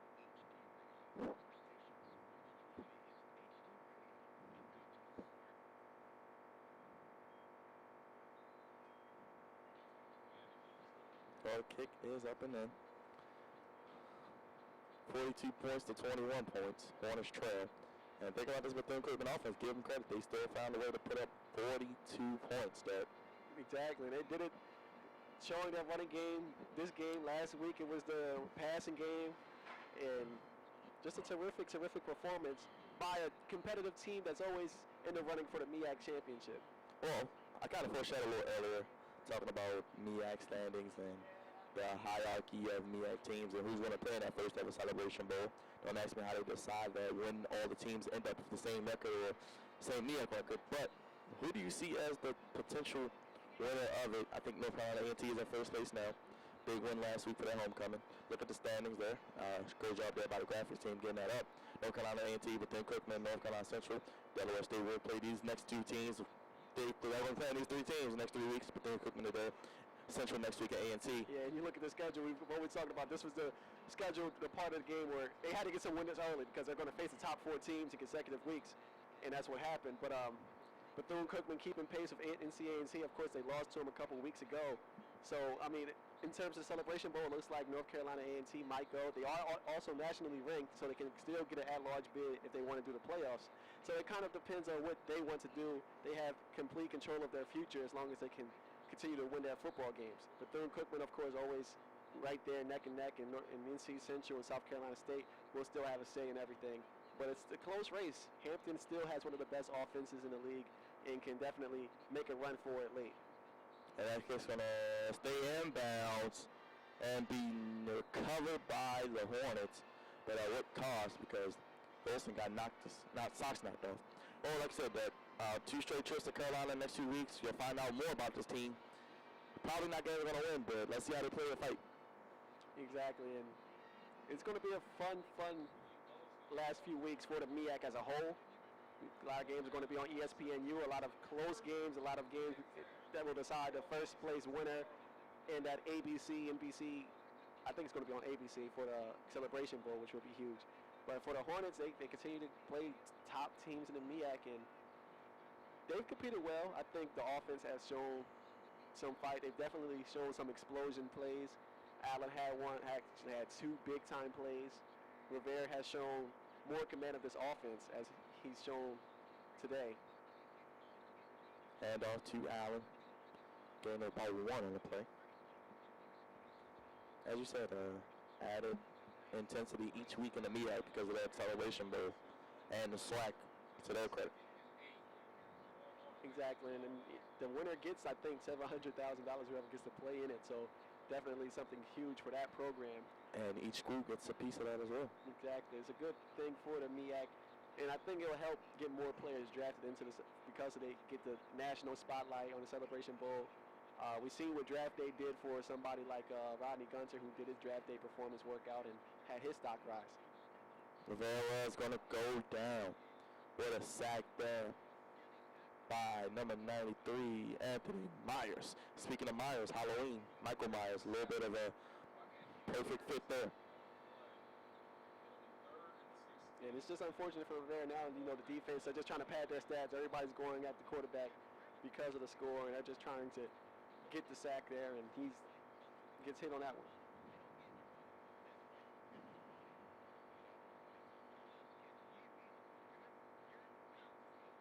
Oh, 3rd and 16, as we said.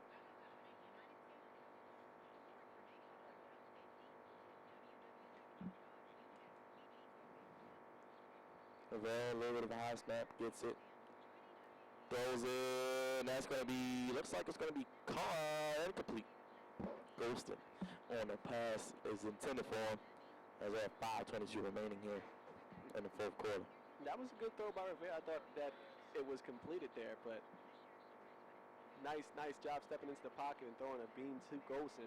He has arm strength, and it's just all about decision making and continuing to grow into this offense. But he's showing more and more that he can be the starter for next season.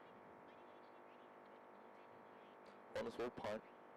I think Rivera just comes down to accountability, just working on his game in this offseason, getting better and working on his accuracy, things that can be improved. See Wildcats hit each other on the play. That won't count. So we get a timeout by the Hornets.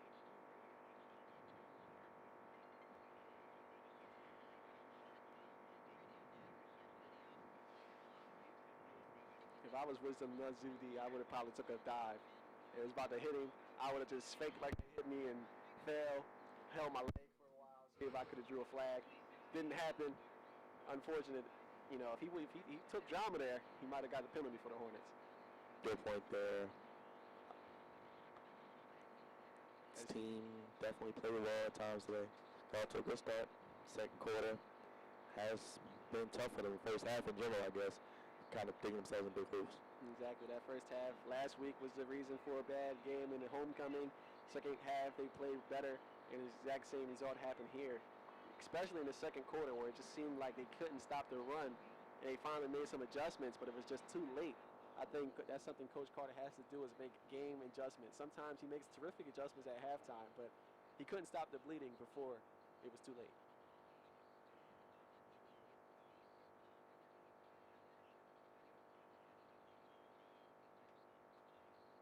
A little bit of a hesitation on that punt. Takes a bounce.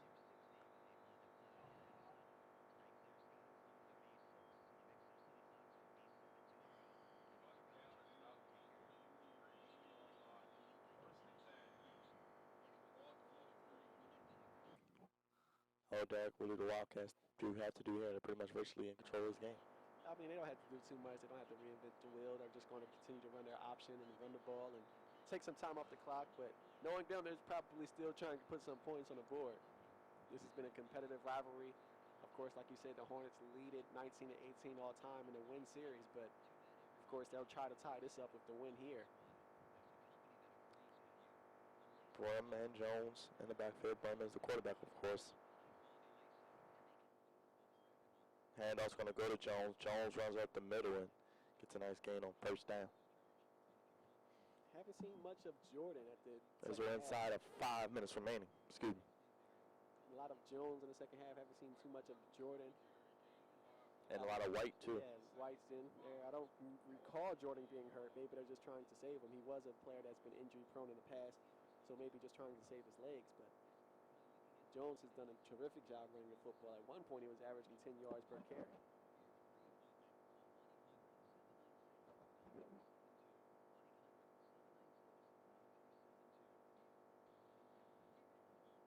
Brum taking his time as they know they have control of this game. Handoff goes to White.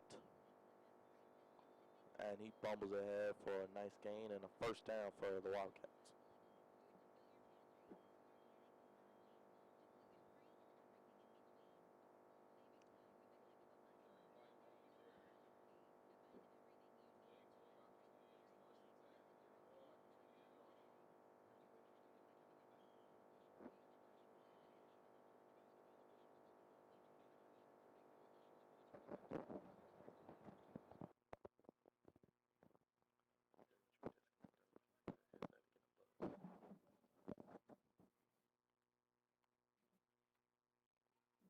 Handoff goes to White.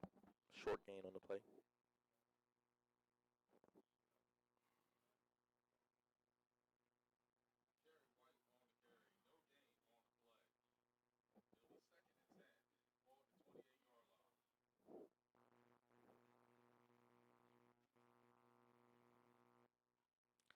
Brim in the gun. Has two receivers to his right, but he'll just take his time here.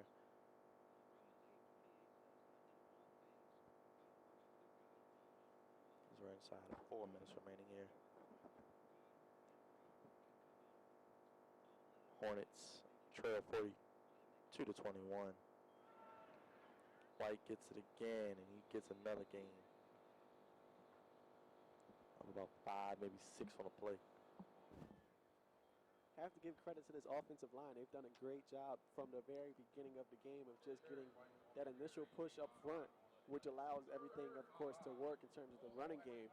They've been terrific. Over 300 yards of rushing yards been accumulated now, and they've just a lot of smash mouth football.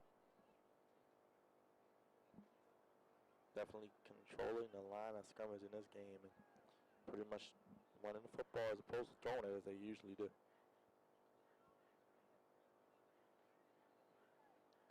Bram carry goes to White. No gain on the play.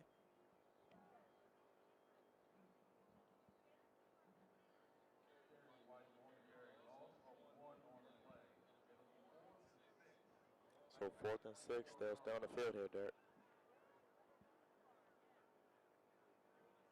Looks like they're just going to. Wouldn't be surprised if Brim keeps it here. He's definitely done a great job when he has ran the ball. I mean, you never see a quarterback get close to 200 yards rushing. He's a unique quarterback in terms of his speed and his vision.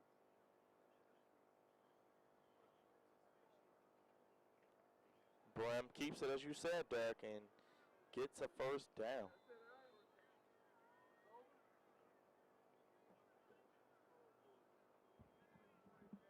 And for the Hornets, they just struggle with containment issues and stopping the run. They just do not do a good job of forcing everything to the middle where they can be short gains and where they can allow their defensive tackles and they play. They just have not done a good job containing anything on the outside. 90 seconds remaining here in regulation, and Bethune-Cookman will win this game. What about this team that you like and stands out to you as they move forward and try to win the MEAC?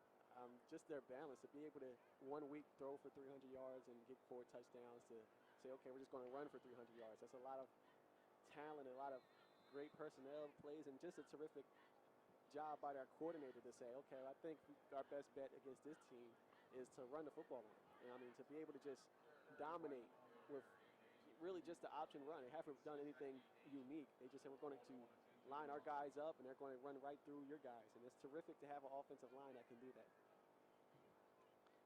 About a minute to go here in regulation. So Bethune-Cookman will improve to 7-2, 5-1 in the MEAC, and the Hornets will fall to 0-8 and 0-5 in the MEAC. Definitely not one of the brightest season in Del State history.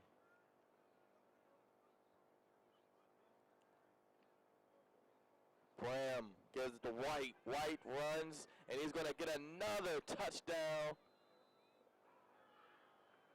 for Bethune-Cookman. And talk about adding insult to injury as time is at 17 seconds. As you said, Derek, they were looking to score, and they did. Yeah, and terrific job there by White finishing off the play. Put a nasty stiff arm on J.R. Robinson to finish into the end zone.